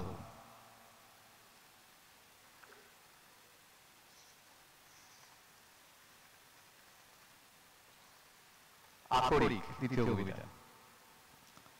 মেঘ থেকে গড়িয়ে নামছে ঝুলমুল নদী, বহুদিন পর এইসব আশ্রয় আনন্দে ডুবে যায় নিজের ভেতর। বাতাসে উড়তে থাকে লেবু ফুল, এই দেখে অবোধ বিড়াল আত্মাকে ঢুকাতে চায় বালিশে। যেভাবে তরুণী স্তনের অপরিহার্য ভাষা পালকি বোঝে ওই অদূর, সে হাতে জলপ্রপাত আঁকা নৌকার ভাসান। নদী থেকে বেরিয়ে আসছে মুখস্থ আকাশ, দেখা যাক কোন দিকে যায় মাঠ ও রাখাল। তৃতীয় কবিতা প্রবাহ। পৃথিবীর দুপাশে কমলা লেবু, মাঝের রেললাইন ধরে ঈশ্বর ও শয়তান চলে যায় হু হু জঙ্গলে। নিবিড় অন্ধকারে এক উষ্ণ কুয়োর ভেতর নিজেদের ভিজিয়ে মানুষ হয় তারা।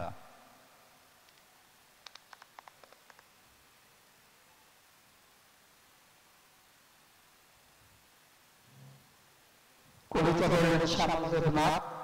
এবার কবিতা পড়বেন কবি সুব্রত চক্রবর্তী। তার কাব্যগ্রন্থ মৃত্যুযান ও অন্যান্য কবিতা পেয়েছেন কৃষ্টি কবি সম্মান পুরস্কার।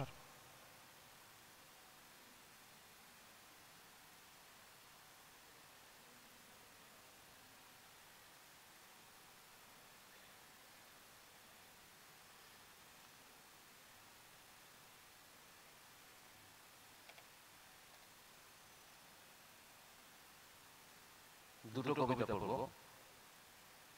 এটা আমার দ্বিতীয় কাব্যগ্রন্থ বন্ধু সারণী ধরে, ওখান থেকে পড়ছি। কবিতার নাম ভ্রমণ। পথে যেতে যেতে দেখি বাঁশবনে তামাটি শিশের মতো ঝাঁকে ঝাঁকে ফুল বসে আছে। এমন আশ্চর্য ফুল বহু যুগ পর পর নাকি আসে। বাতাসে সুগন্ধ ছড়ায়, কীট পতঙ্গ আসে, ইঁদুরেরা মাঠ ফুটো করে ধান নিয়ে যায় ঘরে। মাটির উপর থেকে স্বর্ণপুরী ও তার সন্তান সন্ততি হাহাকার করে ওঠে। বন্ধু বলে, এইবার এক মনু গিয়ে অন্য মনু আসনে বসবেন। আমি হতবাক, তাহলে উপায়? দ্বিধা দ্বন্দ্বময় পথে হাঁটতে হাঁটতে অন্ধকার নামে।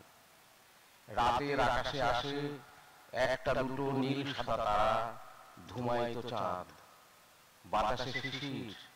এই নিয়ে চলে আসি একাকী গাছের নিচে, নীরবে দাঁড়াই আর ভাবি, এত আয়োজন, এই আনন্দ বিষাদ, পথে পথে জনকলরব, সবই কি নিষ্ফল হলো?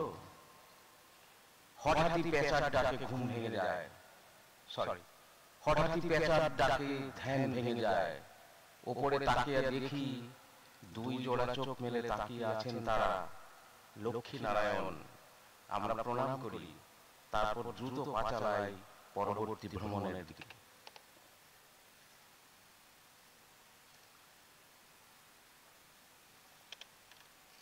শেষ কবিতা নিষিদ্ধ হ্রদ। বহু নদী এসে মেশে এই প্রপাতের অদূরে। নির্জন হ্রদের জলে ভেঙে টুকরো টুকরো হয়ে আছে কাঁচের আকাশ, শ্যাম নীল অরণ্যের মৌন প্রতিবাদ। সারাদিন মেঘ খেলা করে রাতে শুতে যায় ধ্বংসস্তূপের উপর। চাঁদ নামে বসে পা ভিড়িয়ে স্বর্গচ্যুত অপ্সরার মতো। এইসব মহার্ঘ কাহিনী গোলা জল তবু শুকেও নয়। চুন আর গন্ধকের উগ্র গন্ধে ভরে আছে বাতাস প্রশস্তি। যদি ওর না উড়ে যায় যাক, যদি তুমি ওরো তার সাথে, তবুও আপত্তি নেই। কিন্তু তৃষ্ণা পেলে ভুল করে টলটলে এই জল কখনো নিও না মুখে। শাপগ্রস্ত হয়ে যাবে শতাব্দী প্রাচীন পাপ, এই জলে ফুল হয়ে আছে। থোকা থোকা নীল ফুল দুঃখ ভারে ঈষৎ প্রণত। নমস্কার।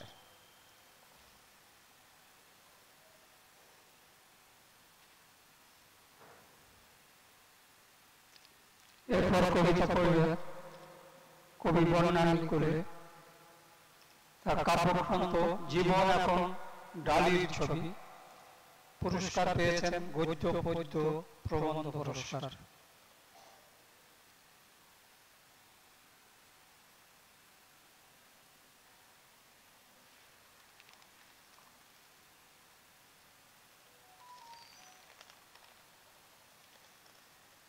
নমস্কার, আমি একটা গুচ্ছের 3টে ছোট ছোট কবিতা পড়ছি। গুচ্ছের নাম রাখো আঁখিতে আঁখি। 1 বৃষ্টি শব্দ, আঁখিতে আঁখি রাখো, রাখো আঁখিতে আঁখি, রাখো প্রাণ সঞ্চার হোক, মৃন্ময়ী হয়ে উঠুক চিন্ময়ী। 2 সমস্ত শরীর আবার বাঁশি হয়ে যাচ্ছে, সমস্ত অঙ্গ সুর, মৃত প্রেমিক পরাজিত, সে এসে দাঁড়ালেও তোমারই কাছে যাব আজ। 3 অভিমান করতে করতে একদিন যদি পৌঁছে যাই নদীতে, তবুও তোমারই কিছু হবে। অভিমান করতে করতে যদি অবগাহন করি জলে, যদি আর না উঠি, বিলীন হয়ে যায় জল থেকে নীলে, নীল থেকে আকাশে, আকাশ থেকে তারকাপুঞ্জে, তারকাপুঞ্জ থেকে দূর কোনো ছায়াপথ, তবুও তোমার কিছু হবে। তোমার আনত মুখে শতাব্দী প্রাচীন রবিরশ্মি, তারই আধারে আমি ক্রমশ রবি জন্মে। নমস্কার।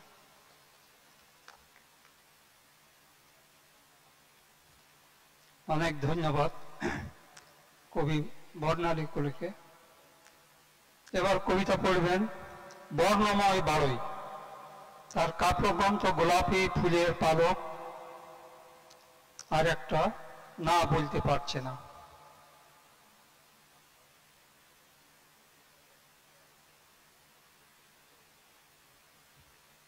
নমস্কার, শুভ সন্ধ্যা।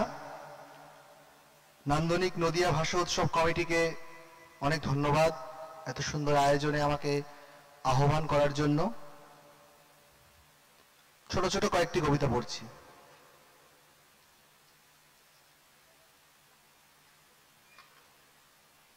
প্রথম কবিতা নাবিক।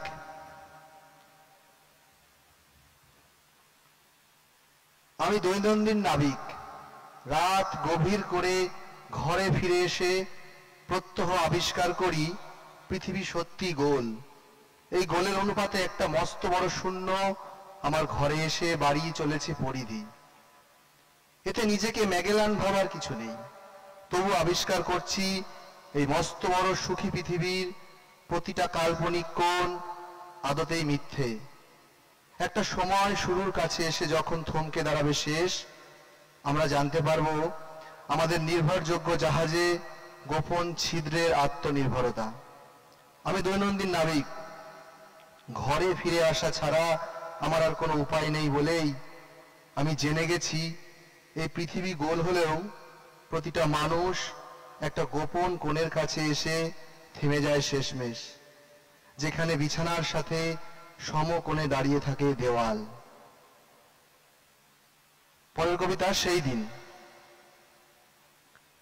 রাস্তাটা দুটো ভাগ হয়ে যাবে এরপর, একটা তোমার বাড়ি, একটা আমার বাড়ি। আর এখানে দাঁড়িয়ে আমরা জানতে পারবো আমাদের উভয়েরই বাড়ি আছে, মন খারাপ আছে, বিচ্ছেদ আছে। তারপর হাওড়া পাল্টে নেবে অভিমুখ, বদলে যাবে জলবায়ু ও বাতিল হবে বহু ক্যালেন্ডার। রাস্তাটা আবার এক হয়ে গেলে আমরা মিলিত হব এবং জানতে পারবো হেঁটে যাওয়া ছাড়া আর কোনো গন্তব্য নেই মানুষের। সেদিন আর কোনো মন খারাপ থাকবে না আমাদের।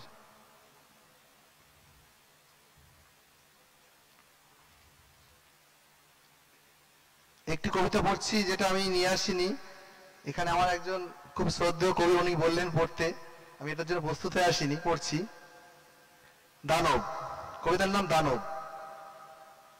খিদে পেলে আমি দানব হয়ে উঠি, ভাত ফুটতে দেরি হচ্ছে বলে মায়ের দিকে ছুড়ে দিয়ে আক্রোশের আগুন। মা খুব যত্নে সেই আগুন গুজে দেয় উনুনে। আমার মায়া হয়, একটা দানবের মায়া হয়। মায়ের মুখের দিকে চেয়ে বেড়ে যায় অপরাধ বোধ।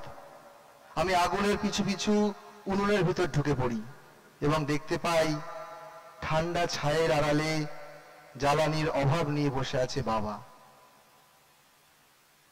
শেষ কবিতা ধার্মিক। আমি তার পাহাড় হতে পারিনি, সে হতে পারেনি আমার নদী। তবু সবুজ ধান ক্ষেতের পাশে বসে আজ কি রান্না হবে তাই নিয়ে কথা ছুঁয়ে দিয়েছে দিগন্ত।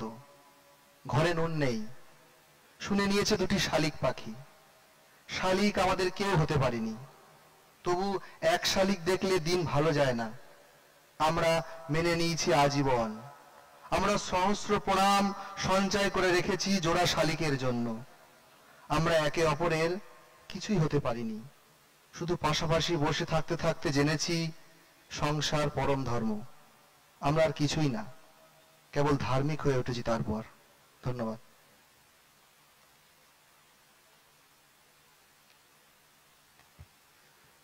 আমি একটু কবিতা পাঠ এবং গল্প পাঠের মাঝে অল্প একটু সময় চেয়ে নিচ্ছি। সেটা হচ্ছে আমরা আগামীকালকে একটা কাজ করব, তার জন্য এখানে লিটল ম্যাগাজিনের যারা আছেন, যারা এই ক্যাম্পাসে লিটল ম্যাগাজিন স্টল দিয়েছেন, তাদের উদ্দেশ্যে আমি বলছি, যারা বাইরে আছেন আশা করি মাইকে শোনা যাবে। আমরা আগামীকালকে প্রত্যেক লিটল ম্যাগাজিন স্টল থেকে ওখানে যারা প্রকাশক আছেন বা সম্পাদক আছেন তাদের কাছ থেকে একটা ফিডব্যাক আমরা কালেকশন করব। একটা রেজিস্টার করা হয়েছে। আমার ইচ্ছা আছে সেই রেজিস্টারটাতে গতকালকে শীর্ষেন্দু স্যার ছিলেন, ওনার একটা ফিডব্যাক থাকবে। আজকে নৃসিংহপ্রসাদ ভাদুরী স্যার এসছেন, ওনার ফিডব্যাক। কালকে শ্রীজাতর ফিডব্যাক থাকবে। তারপর থেকে প্রত্যেক লিটল ম্যাগাজিনের একটা ফিডব্যাক থাকবে। এইটা একটা আমরা টোটাল ডকুমেন্টেশন করতে চাই। তার জন্য আগামীকালকে আমাদের অফিসার স্টাফরা আপনাদের লিটল ম্যাগাজিন স্টলে যাবে, তখন আপনারা একটু ফিডব্যাক লিখে দেবেন। দ্বিতীয় আরেকটা বিষয় আমরা কালকে করব, প্রত্যেক লিটল ম্যাগাজিন স্টলে তার সব থেকে পুরনো যে সংখ্যাগুলো, 5টা করে সব থেকে পুরনো সংখ্যা যদি আপনি এখন না এনে থাকেন তাহলে আগামীকালকে আনবেন। আমরা সেই পুরনো সংখ্যাগুলোর যে প্রচ্ছদ বা ফ্রন্ট পেজ আছে সেটাকে আমরা স্ক্যান করে বা ছবি তুলে আমরা নিয়ে নেব। তাহলে আমাদের যে 35টা স্টল আছে সেখানে 175টা এরকম আমাদের জেলার সব থেকে পুরনো সংখ্যাগুলো যেগুলো লিটল ম্যাগাজিনে আছে সেগুলো আমরা সংগ্রহ করে নিতে পারবো। এবার এই পুরো 175টা পুরনো সংখ্যা প্লাস এই সময়কার ফিডব্যাক সবটা নিয়ে আমরা তাহলে পরবর্তীকালে বসে প্ল্যান করতে পারবো যে একটা ডকুমেন্টেশন ভাষা উৎসবের প্রথম বছরের জন্য তৈরি করা যায় কিনা। তো কাইন্ডলি এটা কালকে আপনারা যদি সবাই সহযোগিতা করেন তাহলে এটা করতে পারবো। Thank you.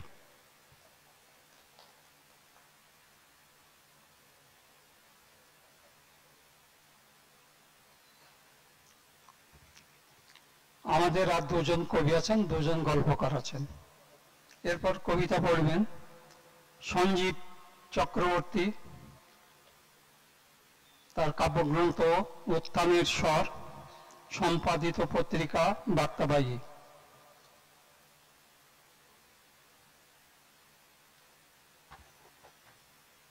ভাষা উৎসব কমিটিকে আমার শুভেচ্ছা, প্রণাম। সকলকে আমার প্রণাম উপস্থিত।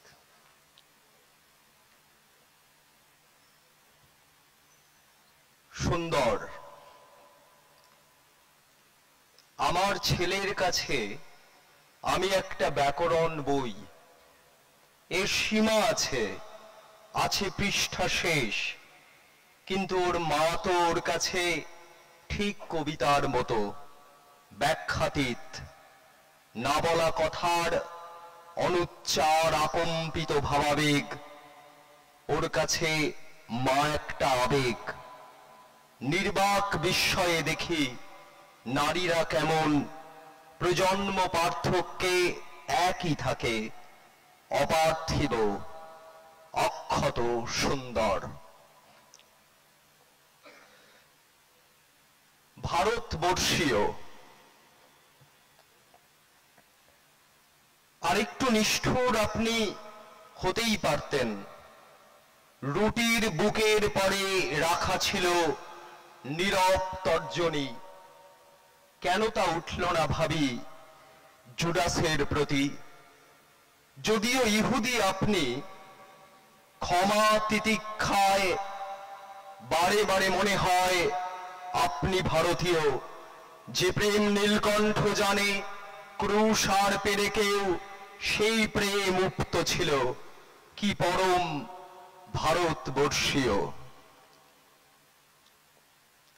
ঈশ্বর, আমি কি কবিতা লিখি?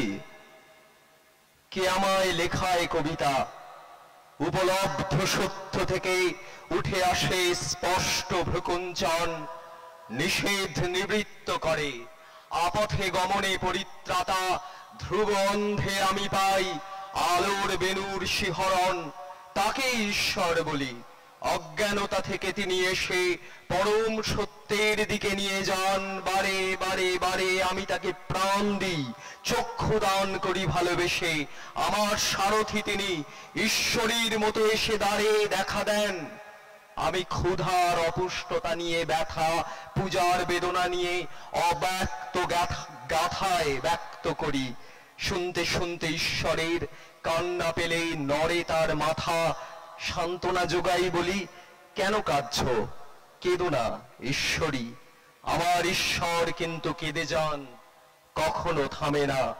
কবিতা তো ঈশ্বরের লিপিবদ্ধ অক্লান্ত করুণা। শেষ কবিতা, বর্ষা সিরিজের একটি কবিতা। আমি বৃষ্টিকে লুকিয়ে লুকিয়ে কাঁদতে দেখেছি। সেই দিন ছিল আষাঢ়ের শুভ মহরত। ভালোবাসাহীন বাসর রাত্রে কুমারিত্বের প্রমাণ দাখিল করতে দেখেছি। গুমড়ে গুমড়ে আকাশ গঙ্গা ট্রপোস্ফিয়ার তোলপাড় করে লুকিয়ে লুকিয়ে কাঁদতে দেখেছি। আমি বৃষ্টিকে লুকিয়ে লুকিয়ে কাঁদতে দেখেছি। আমি বৃষ্টিকে মৌসুমী বায়ু উদ্ধত স্থনে ফুলগু ধারায় জন্ম জন্ম জন্মান্তরে রক্ত রজে কাঁপতে দেখেছি। আমি বৃষ্টিকে ভারতবর্ষে কাঁদতে দেখেছি। নমস্কার।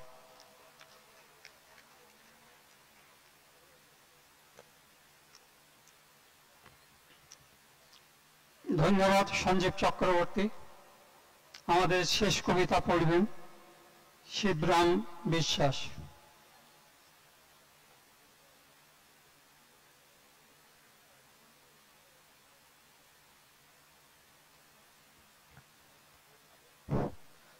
জেলা প্রশাসনকে আমার অভিনন্দন আমাকে আমন্ত্রণ করার জন্য। আমি একটু আজ অন্য স্বাদের কবিতা পড়ব। আমার এক বন্ধু সহকবি, তাকে শ্মশানে তুলে দিয়ে এসেছি আজকে সকালে। আজকে আমি এখন মঞ্চে আছি। দুজনই কবি, একজন মঞ্চে, একজন শ্মশানের চিতায়। একটু ভিন্ন স্বাদের কবিতা পড়তে চাই তাকে নিয়ে। কবিতার নাম আমার মৃত্যুর পর। আমার মৃত্যুর পরে এই মুখ তুমি কোনোভাবেই দেখতে আসবে না। আমি তাদেরকে খুঁজছি যারা শবদাহ করবে। আমি তাদেরকে খুঁজছি যাদের প্রাণে আমার হৃদস্পন্দন বেজে ওঠে। আমাকে ছুঁয়ে থাকা বা না থাকা একটা সরল লেখার মতো যন্ত্রণা কাতর উচ্ছিষ্ট ডাস্টবিন। নবজাতকের কাছে আমার অঙ্গীকার, লেবুর গন্ধ মেখে পলাশ শিমুল কৃষ্ণচূড়া একদিন বটের ছায়ায় আশ্রয় খুঁজে পাবে। সময়ের চোখের পাতায় জন্ম মৃত্যু নাচে, কালের গহ্বরে জেগে থাকে বিস্তীর্ণ শ্মশান ভূমি। আমি ভয় পাইনি। কবিতার গ্রাম অঞ্চলে কবিকে বেঁচে থাকতে দেখেছি। আমার মৃত্যুর পরে এই মুখ তুমি কোনোভাবেই দেখতে আসবে না। আমি একাই পৃথিবীকে পিঠে নিয়ে দাঁড়িয়ে আছি আর একটা নতুন পৃথিবীর জন্ম দেব বলে। আরেকটা ছোট্ট কবিতা বলবো। হাড় হাওয়াতে জীবন। হাড় হাওয়াতে জীবনে সেই যে বসল প্রজাপতি, আজ অব্দি কেউ তাকে উড়ে যেতে দেখেনি। অথচ সে জীবন পুড়িয়ে পুড়িয়ে সংসারের মুখে এক মুঠো ভাত তুলে দিয়েছে। সংসার দাঘিমা রেখার 22 বছরের অনন্ত ইতিহাস জীবন্ত নদী হয়ে বয়ে যায় জীবন মরুভূমির বুক চিরে। তবু হাড় হাওয়াতে ছন্ন ছাড়া শ্মশানে শ্মশানে মানুষ খুঁজে মরে। মরণ, পতিব্রতা, মহান নারী জীবন আশায় বুক বাঁধে, ছন্ন ছাড়া কখন ফিরবে ঘরে। নমস্কার।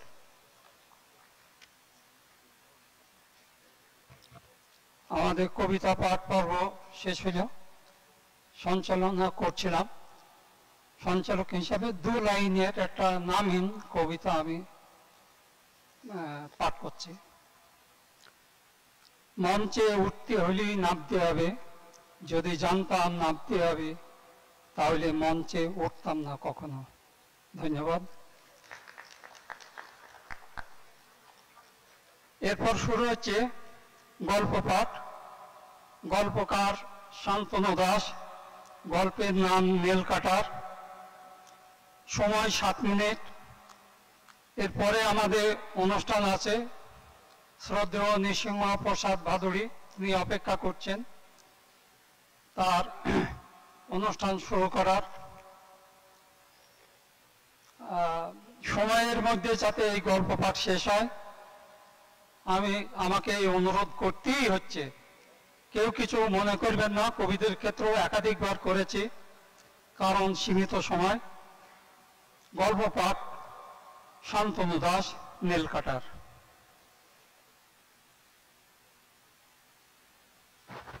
নমস্কার। নান্দনিক ভাষা উৎসব কমিটি, জেলা প্রশাসন এবং যারা এই অনুষ্ঠানের সঙ্গে যুক্ত সকলকে শুভেচ্ছা জানাচ্ছি, ধন্যবাদ জানাচ্ছি। আমাকে যা ডাকার জন্য ধন্যবাদ জানাচ্ছি। আর আপনারা যারা উপবিষ্ট আছেন প্রত্যেককে শুভেচ্ছা। আমি একটা কথা বলি, আমার কাছে খুব ছোট গল্প আছে আর বড় গল্প। তো আমি কমিটির সঙ্গে কথা বলেছিলাম, আমি 7 মিনিটের মধ্যে গল্প পাঠ শেষ করতে পারবো না, এটা জানিয়েছিলাম। তো তারা বলেছিলেন যে আর একটু বেশি হলে অসুবিধে নেই। আনসারদা আছে, আনসারদাকে বলছি খুব বেশি সময় নেব না, আমি 13.5 মিনিট হয়তো নেব, কারণ এভাবেই আমি দেখেছি এইটুকু সময় লাগছে। আপনাদের কাছ থেকে এই 3-4 মিনিট ভিক্ষা করে নিচ্ছি, ঠিক আছে? আমি গল্প পড়ছি, আমার গল্পের নাম নীলকাটার নয়, আমার কাব্যগ্রন্থের নাম নীলকাটার। এটা একটু ভুল হয়েছে কোনোভাবে ইনফরমেশনে, আনসারদা ঠিক আছে, হতেই পারে। আর আমার গল্পের নাম হচ্ছে ঝিনুক পাখি। গল্পটি বড় আকারে দেশ পত্রিকায় প্রকাশিত হয়েছে। যদি গল্প পাঠের পর আমি এটা সংক্ষিপ্ত রূপ পড়ব, ফলত আমি চেষ্টা করেছি 3 দিন ধরে গল্পটির থিম এবং ন্যারেটিভ যাতে কোনোভাবে ক্ষুণ্ণ না হয়, না থেকেও গল্পটার যাতে সারাংশটি পাওয়া যায় সেটা রাখার চেষ্টা করেছি। গল্প পাঠের পর যদি আগ্রহ তৈরি হয় তাহলে মূল গল্পটি আপনাদেরকে আমি পড়বার জন্য অনুরোধ করছি। আমি শুরু করছি, বেশি সময় নষ্ট করছি না। আর গল্পের নাম ঝিনুক পাখি। শোনা যাচ্ছে তো? একটা পেল্লাই ঢেউয়ে বারবার আছাড় খেতে খেতে ক্রমশ তলিয়ে যাচ্ছিল শুভ্র। এই ঢেউ মানুষের জড়ামড়ির গর্জন আর মেয়েটার ত্রাহি চিৎকারে ভোরের বাতাস রুটি ছেঁড়া হয়ে আছে। মেয়েটা বুঝতে পারল যে সে এখন দ্বিগুণ অসহায়। কয়েকজন আলগা মানুষ এগিয়ে এসে পাড়ে দাঁড়ানো মেয়েটার কাছে দাঁড়ায়। মেয়েটিও শেষমেশ চিৎকার থামিয়ে দিয়েছে। বাতাস শুধু ঢেউয়ের গর্জনের স্থায়ী ঠিকানা এখন। দুটো শরীর বিচের বালিতে মাখামাখি হয়ে পড়ে আছে, সবার চোখ সেদিকেই।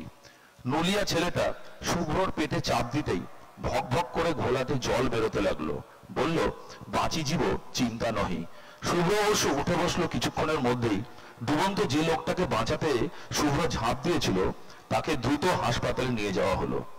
উঁচু পাড়ে এসে বোল্ডারের ওপরে বসলো শুভ্র আর মেয়েটি। মেয়েটি পায়ের জমা বালি বার করতে থাকলো আর কুকড়ে বসেছিল শুভ্র। বুকের ভেতর লোনা জলের ফোড়নের চিরবিরানি। এই হঠকারী শিবাল্লির জন্য নিজেকে কষছিল শুভ্র। সূর্যের ঘন লাল কেটে গিয়ে হালকা রূপালী আভা সাগর জলে তিরতির করছে।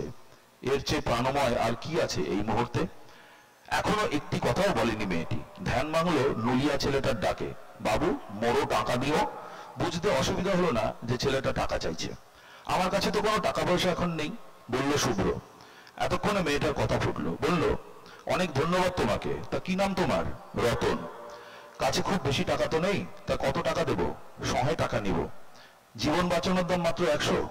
জীবন কি এখানে সস্তা না অমূল্য? ভাবলো শুভ্র। তাকিয়ে রইল রতনের দিকে। টাকা পেয়ে চলে গেল রতন। ভোরের আলোয় এবার মেয়েটিকে ভালো করে দেখার সুযোগ পেল শুভ্র। সুঠাম চেহারা, ব্লু কামিজ আর মেটে রঙের লেগিংসে মনে হলো যেন এক টুকরো নীল সমুদ্র। আগে কোথায় দেখেছি কি মেয়েটাকে? কি কথা ভেবে হাসি পায় শুভ্রর। সকালের রোদে মেয়েটার মুখ উজ্জ্বল হয়ে উঠেছে, এ যেন সূর্য উদয় দেখতে এসে চাঁদ দেখতে পাওয়া। শুভ্রই নীরবতা ভাঙল। আপনি না থাকলে যে কি হতো।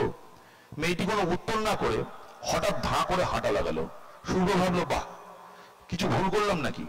শুভ্র উঠলো না। কিছুক্ষণের মধ্যেই দুটো ডাব নিয়ে ফিরে এলো ও। মেয়েটার পায়ের ছাপ পড়তে লাগলো ভেজা বালির শরীরে। একটা ডাব শুভ্রকে দিয়ে বলল, খেয়ে নিন।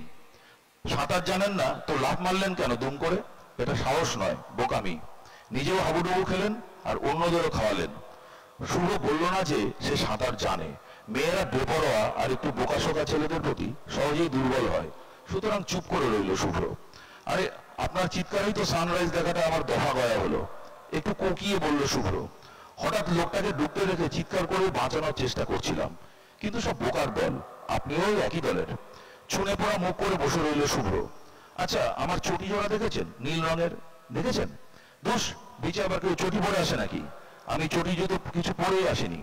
শুভ্র দেখে মেয়েটির পা খালি, আর মেয়েটার পায়ের আঙুলে একটা রূপলি আংটি। আপনারটা বোধহয় সলিল সমাধি হয়েছে। বেশ হয়েছে। সমুদ্রে এসে কেন যে লোকে পা ঢেকে সমুদ্রের পাড়ে হাঁটে, এর থেকে বোকামি আর হয়? এ তো আতরের সামনে নাক ঢেকে দাঁড়ানো। সত্যি কথাটা ভাবায়। কোথায় উঠেছেন? বন্ধুদের সঙ্গে না ফ্যামিলি না অফিস ট্যুর? কোথায় উঠেছি বলে মুচকি হাসে মেয়েটি। এইসব হোটেল সুইট মানুষের আবিষ্কৃত সীমাবদ্ধতা। যদি ঘরেই আটকে থাকবো তবে আর সমুদ্রে আসা কেন? ইচ্ছে ছিল সারা রাত সমুদ্রের সঙ্গে শুয়ে থাকি, কিন্তু নান্য পন্থা। আর একা না বোকা না সমবেত জেনে কি হবে? বরং আপনি বলুন না, তুমি কিছুই ভাঙবে না, আমি কেন আমার কথা বলবো? কিন্তু জিত কষার সামর্থ্য নেই শুভ্রর। আলাপ না জমলে পাখি ডানা মেলে উড়ে যাবে যে, কিন্তু একটা খোঁচা না দিলে তো ধর্মে সইবে না। না, আমি আপনার মতো এত সিক্রেটিভ নই, বন্ধুর সঙ্গে এসেছি। মেয়ে বন্ধু? তরল চোখে জিজ্ঞেস করলো মেয়েটি। বড্ড মুহাট আছে তো মেয়েটা। আহত গলায় উত্তর দিল শুভ্র, তাহলে তো বান্ধবী বলতাম, ছোটবেলার বন্ধুরা এসেছি। বাবা, জবাব যে জিভের ডগায়। উড়ালপুলের মতো ভুঁ পাকালো মেয়েটি। আচ্ছা, একটা কথা জিজ্ঞেস করবো, কিছু মনে করবেন না তো? বলুন, কি কথা? এর মধ্যে একজন ভ্রাম্যমান চাওয়ালা কাছাকাছি এসে চা নেবেন বলে ওদের আলোচনার মধ্যে একদম ঢুকে পড়ল। মেয়েটি 2 কাপ চা নিল।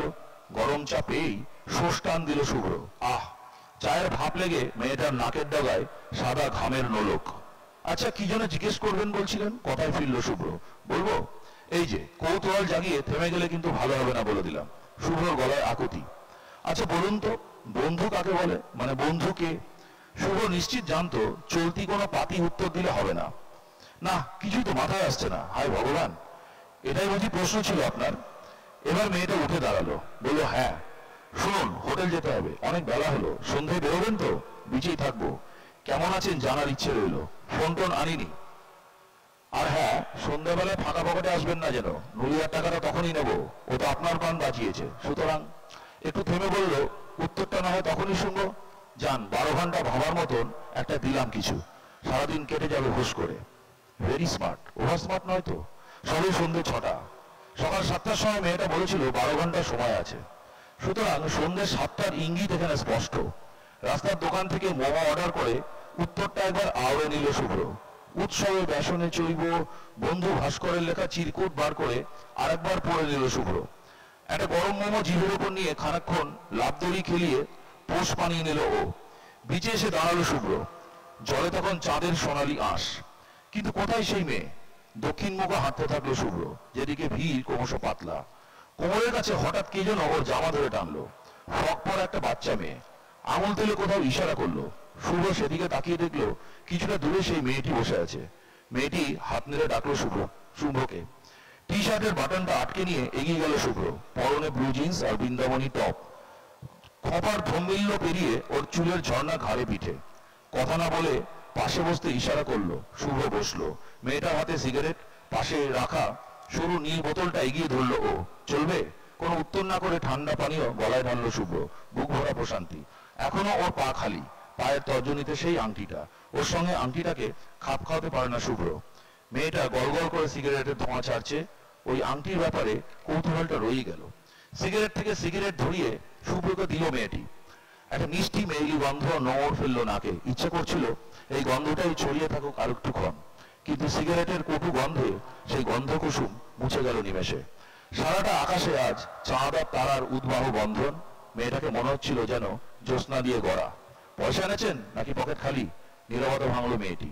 পকেট থেকে পয়সা বার করতে যাচ্ছিল শুভ্র। ঠিক তখনই মেয়েটি হাতের মুদ্রায় বলল, ঠিক আছে এবার যান, ওই দোকানটা থেকে কিছু কিনে আনুন, আবার দরদাম করবেন না যেন।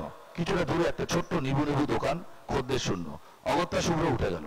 দোকানটার কাছে গিয়ে দেখলো সেই বালিকা যে তাকে ডেকে দিয়েছিল। পলিথিনের ওপর ঝিনুকের মালা আর নানা রকম সামগ্রী। কিন্তু কি হবে এসব কিনে? শেষে কি নেবো করে ঝিনুক দিয়ে গড়া একটা পাখি কিনে ফিরে এলো মেয়েটির কাছে।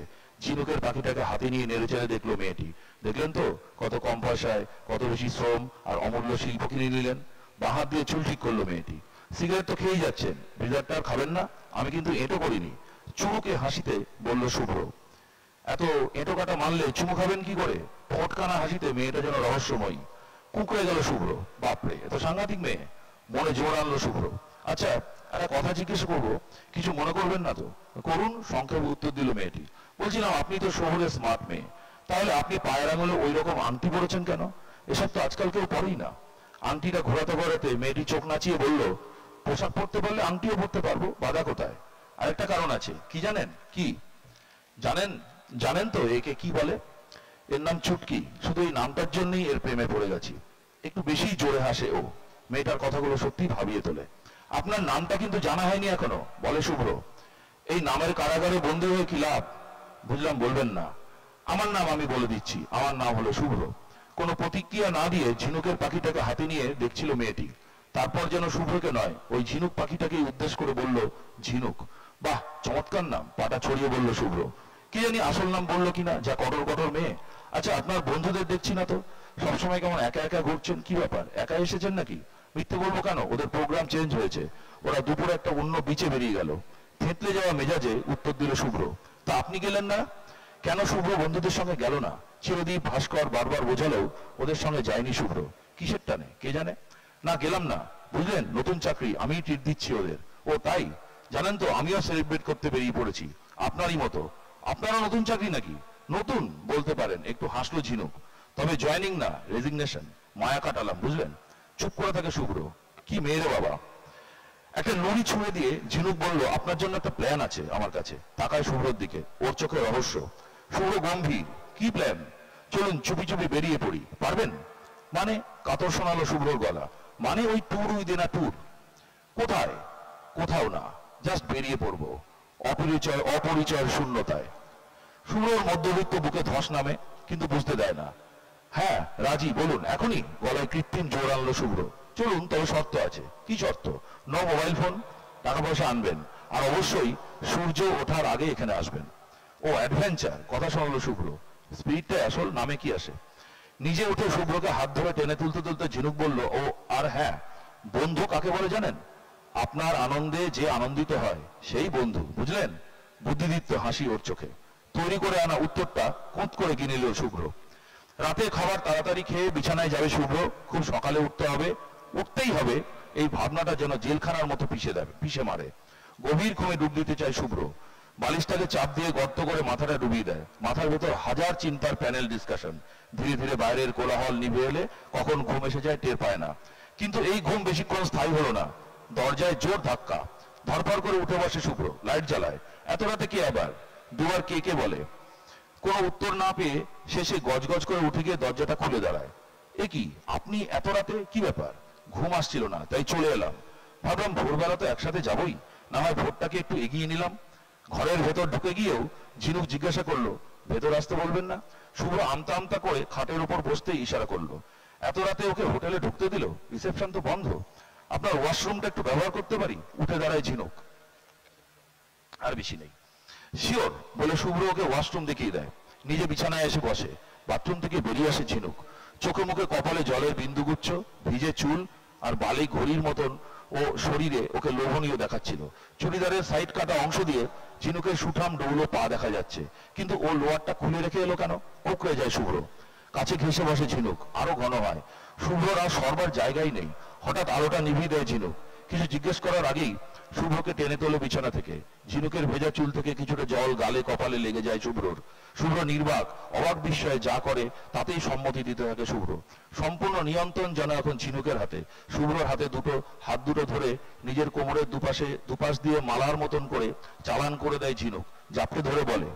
চাপড়ে ধরতে বলে। একসময় মনে হয় দুজনের মধ্যে মিশে যাচ্ছে, তলিয়ে যাচ্ছিল শুভ্র। তীব্র নেশার বিন্দু বিন্দু ঘাম রোমকূপ ফেটে চিরবির করে বেরিয়ে আসতে চাইছে। মাথা ফাঁকা, শরীর দিয়ে তাপ বয়ে যাচ্ছে। 1 মিনিট সময় 100 খণ্ড হয়ে প্রতিটি টুকরোর মধ্যে শুধুই আশ্লেষ। সময়ের পেট থেকে ভুরুভুরি বেরোচ্ছে। দেওয়াল ঘেঁষা ড্রেসিং মিররের উপরে গিয়ে আছড়ে পড়ে দুজন। টুকরো টুকরো হয়ে যায়, ভেঙে পড়ে আয়নাটা। ধর্মরিয়া বিছানায় উঠে বসে শুভ্র। বুক ধরপড় করছে, লাইটটা জ্বালায়, বালিশটা মেঝেয় লুটোচ্ছে। ওয়ার্ডরোবের আয়নাটা দেখে অক্ষতই আছে। 2টো বাজে প্রায়। চোখে মুখে জল ছিটিয়ে বিছানায় এসে আবার ঘুমানোর চেষ্টা করে শুভ্র। কিন্তু শুভ্রর যখন ঘুম ভাঙলো তখন সূর্যের আলো জানলা ভেদ করে ঘরে ঢুকেছে। তড়িঘড়ি জানলা খুলে বাইরে তাকায়। চার্জ নেই বলে অ্যালার্ম বাজেনি, ভাববার সময় নেই। তড়িঘড়ি লাগেজ নিয়ে বেরিয়ে পড়ে শুভ্র। প্রায় দৌড় পায়ে আসে বিচে, সেই জায়গায় এদিক ওদিক তাকায়। মাঝরাতে আজগুবি স্বপ্ন দেখে ঘুম ভেঙে যাওয়াটাই কাল হলো। কাউকে দেখতে পায় না বিচে। হতভম্ব হয়ে দাঁড়িয়ে থাকে শুভ্র। জল ভাটিতে, বেশ চওড়া লাগছে বীজটা। দাদা, চা দেবো? চাওয়ালার আকস্মিক ডাকে চমক ভাগে শুভ্রর। চাওয়ালাকে জিজ্ঞেস করে কাউকে দেখেছে কিনা, কিন্তু চাওয়ালা জানায় তেমন কাউকে সে দেখেনি। হঠাৎ শুভ্রর নজরে পড়ে কালকে সেই ঝিনুকের পাখিটা ওখানেই উল্টে পড়ে আছে। হাতে তুলে নেয়। ইস, এটা কাল থেকে সারা রাত এভাবেই পড়েছিল, অক্ষত। আশ্চর্য লাগে, রাতের ঢেউয়ে ভেসে যায়নি নাকি ঢেউ ফের ফিরিয়ে দিয়েছে। এবার নজরে পড়ে একটা পায়ের ছাপ। বালির শরীর বেয়ে সোজা চলে গেছে অনেক দূর। আরে এ তো খালি পায়ের ছাপ। ঝিনুকই তো বিচে খালি পায়ে আসে। হ্যাঁ, এই ঝিনুকেরই পায়ের ছাপ। শুভ্রর বুঝতে অসুবিধা হয় না। ঝিনুকের পায়ের তর্জনীর সেই আংটির গোল ছাপ শুভ্রর নজরে পড়ে ঠিক। ছাপের উপর হাত বোলায় ও, চোখ তুলে তাকায়। ক্রমশ ছাপগুলো অপসৃত হয়ে গেছে দূরে, আরো দূরে। ঝিনুকের পাখিটিকে মুঠোর মধ্যে অনুভব করে সে। এবার ভালোবেসে গভীরভাবে স্পর্শ করে ঝিনুকের পাখিটাকে। মনে হয় ঝিনুক পাখি যেন শুভ্রর হাতের ভেতর পাখা ঝাপটাচ্ছে। নমস্কার।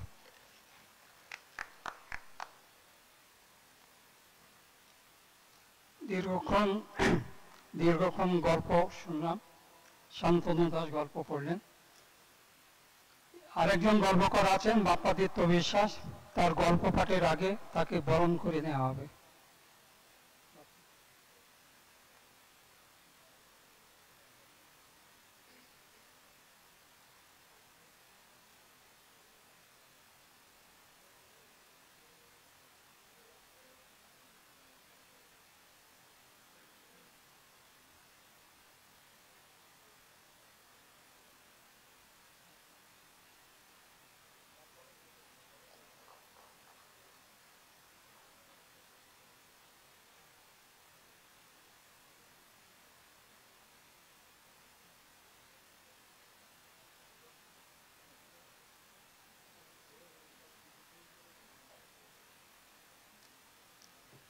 আমাদের শেষ গল্পকার বাপ্পাদিত্য বিশ্বাস গল্প পড়ছেন। তার গল্প গ্রন্থের নাম 1 শতাব্দীর অন্ধকার। Hello, I am very delighted with the words of Ansaruddin. গোরাখালের কথকথা, কবর, শিল্পী এবং কলঘরে বৃত্তান্ত সুজানি, এরকম আরো অনেক গল্প। তার প্রথম গল্প আবাদ আমার এখনো মুখস্থ আছে। তার গল্প আমি পুরোপুরি বলে যেতে পারি। একথা বলার উদ্দেশ্য এটাই, আমাদের 50 দশকের সর্বশ্রেষ্ঠ ঔপন্যাসিক ভারতবর্ষের দেবেশ রায়, তিনি সমগ্র পৃথিবীর সাহিত্য পাঠ করেছিলেন এবং আমাদের দেখিয়েছিলেন যে মিলান কুন্ডেরা অথবা গ্যাব্রিয়েল গার্সিয়া মার্কেজের চেয়ে বড় উপন্যাসিক হওয়া যায়, যদিও তার নাম কখনো নোবেল কমিটিতে আসেনি। তো আজকের এই অনুষ্ঠান যে রিডিং হ্যাবিট, আমি তার উপর নির্ভর করে গল্পটা একটু লেখার চেষ্টা করেছি। যদি রিডিং হ্যাবিট আমাদের না থাকে তাহলে এত বড় আলোচনার কোনো সার্থকতা থাকে না। আমার গল্প আইনের কাঠগড়াই অথবা ম্যানিফেস্টো। পূর্ব দিগন্ত থেকে ভেসে আসা কোন এক মন্দিরের কীর্তনের সুমধুর সুর উদাস দ্বীপের আবহ বয়ে আনছে বিকাল পরবর্তী সন্ধ্যার আগের মুহূর্তকে প্রাণ স্পর্শ দিতে। এখানকার সন্ধ্যা কাঙ্ক্ষিত আচরণ করছে না। গ্রামের সন্ধ্যার যে অপরূপ রোমান্টিক বেদনাবহ কিন্তু কর্মীমুখী রূপ, এখানে তার লেশ মাত্র নেই। অবশ্য তার জন্য সে বিন্দুমাত্র বিচলিত নয়।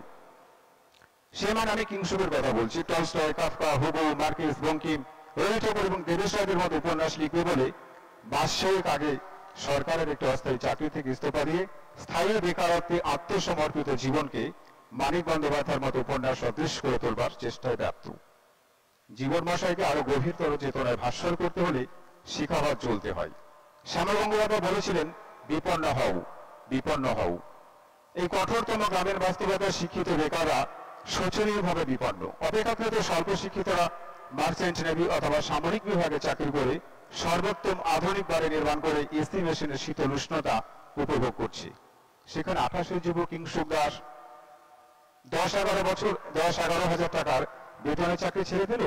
তার চেনা পরিমণ্ডলে মানুষ তার এই জন্য বালখিল্যতাকে কখনো ক্ষমা করবে? সুতরাং গাঢ় লঘুবৎ সমালোচনা থেকে অব্যাহতি পেতে মাতৃহীন কিংসুক সিগারেট ঠোঁটে নিয়ে শহরের নিকটতম গ্রাম নীলপুরে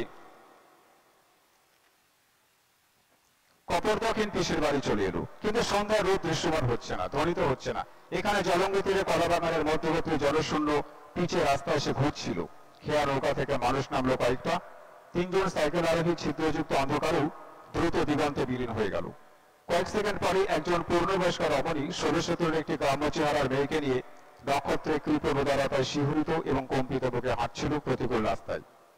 দিগন্তবিহীন প্রান্তর মরুভূমির মতো দুর্গম এবং বিস্তীর্ণ। এক কিমে হাঁটলে তবে নীলপুর গ্রাম। গ্রামে ঢোকার 50 মিটার আগে রাস্তাটি থেকে একটি সংকীর্ণ রাস্তা পুকুরের প্রান্ত দিয়ে 400 মিটার গেলে রামনগর গ্রাম।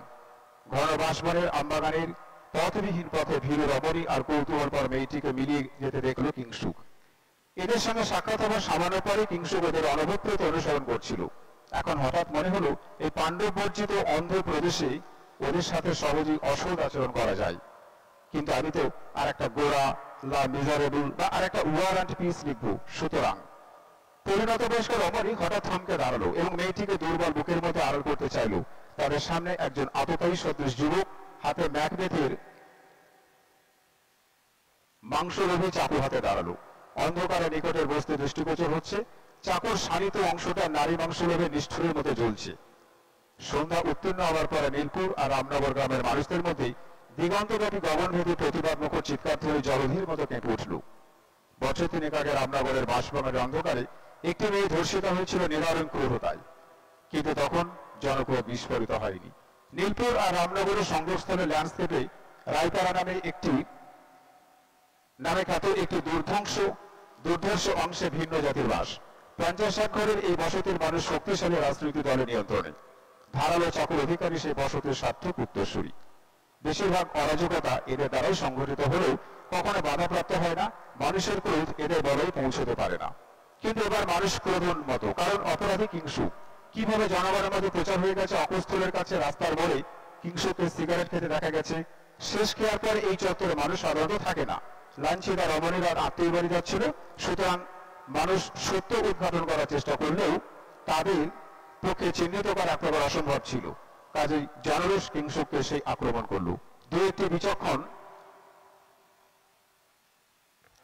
ব্যক্তির উপস্থিতি থেকে মৃত্যুর গুহা থেকে ফিরিয়ে আনলো এবং টহলকারী পুলিশ ভ্যানে তাকে উদ্ধার করলো। কিছু মানুষের বিশ্বাস হচ্ছিল না ব্যাপারটা, কিন্তু তারা নেতাদের সমাজ কল্যাণকারী তৎপরতায় হুল ফোটাতে পারল না। প্রায় 200 উন্মত্ত মানুষ পুলিশ ভ্যানের পশ্চাতে। রাস্তার দুপাশে চষা ক্ষেত, কিছু ফসল হামাগুড়ি দিতে শিখেছে। বিরাট গর্তে রাস্তা দিয়ে গাড়িটি চলছে টলটলাবার জাহাজের মতো। কিংসুক গাড়ির ভিতরে ধুলো ধূসরিত ছেঁড়া সিটে লুজ্জ দেহে বসে, মাথা ঝুলে আছে, মুখে জমাট বাঁধা কাঁচা রক্ত। এখন সে কি ভাবছে আমি জানি না, তবে আন্দাজ করা যায় এই কি দারুণ বিস্ময়াপন্ন বিপন্নতা নাই, যেটা শ্যামল গঙ্গোপাধ্যায় বলেছিলেন। ফ্রান্স কাফকার সেই বিশ্ববন্দিত নভেল দি ট্রায়াল এবং জোসেফকে আইনের কাঠগড়া দাঁড়াতে হয়েছিল, অথচ সে জানে না আইনে চোখের সামনে তার অপরাধ কি। হয়তো আর একটা ট্রায়াল লেখার কথাই ভাবছিল Kingshuk. Kafka, America, the metamorphosis, the trial. নমস্কার।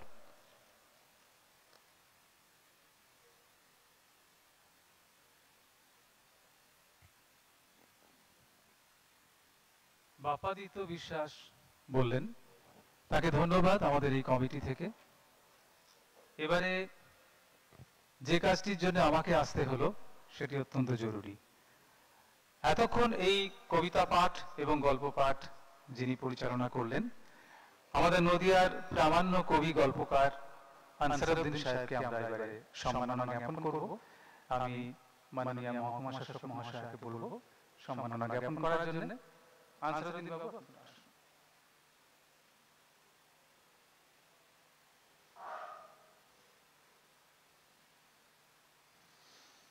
সদর মহকুমা শাসক শারদবতী চৌধুরী মহাশয় আনসারউদ্দিন সাহেবের হাতে সম্মাননা জ্ঞাপন করছেন।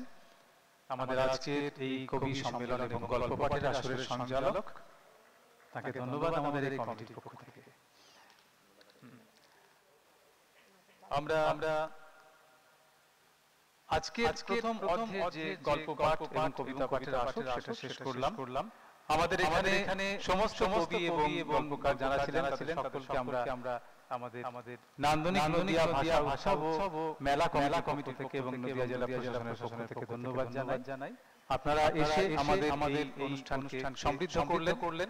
আর অবশ্যই আপনারা যারা সামনে আছেন, গতকালও যারা ছিলেন, আপনাদের সকলকে অনেক শুভেচ্ছা, অভিনন্দন। আমরা এর পরের অনুষ্ঠান শুরু করব, তার জন্য মঞ্চ আয়োজন প্রয়োজন। 5-7 মিনিট হয়তো সময় আমরা নেব।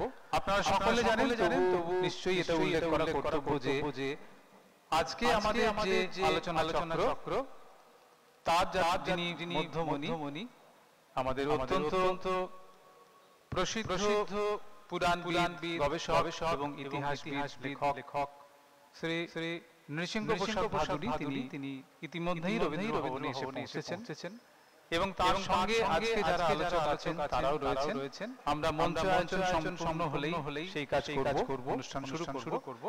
শুধু জানিয়ে রাখি যে নৃসিংহ প্রসাদ ভাদুড়ীর সঙ্গে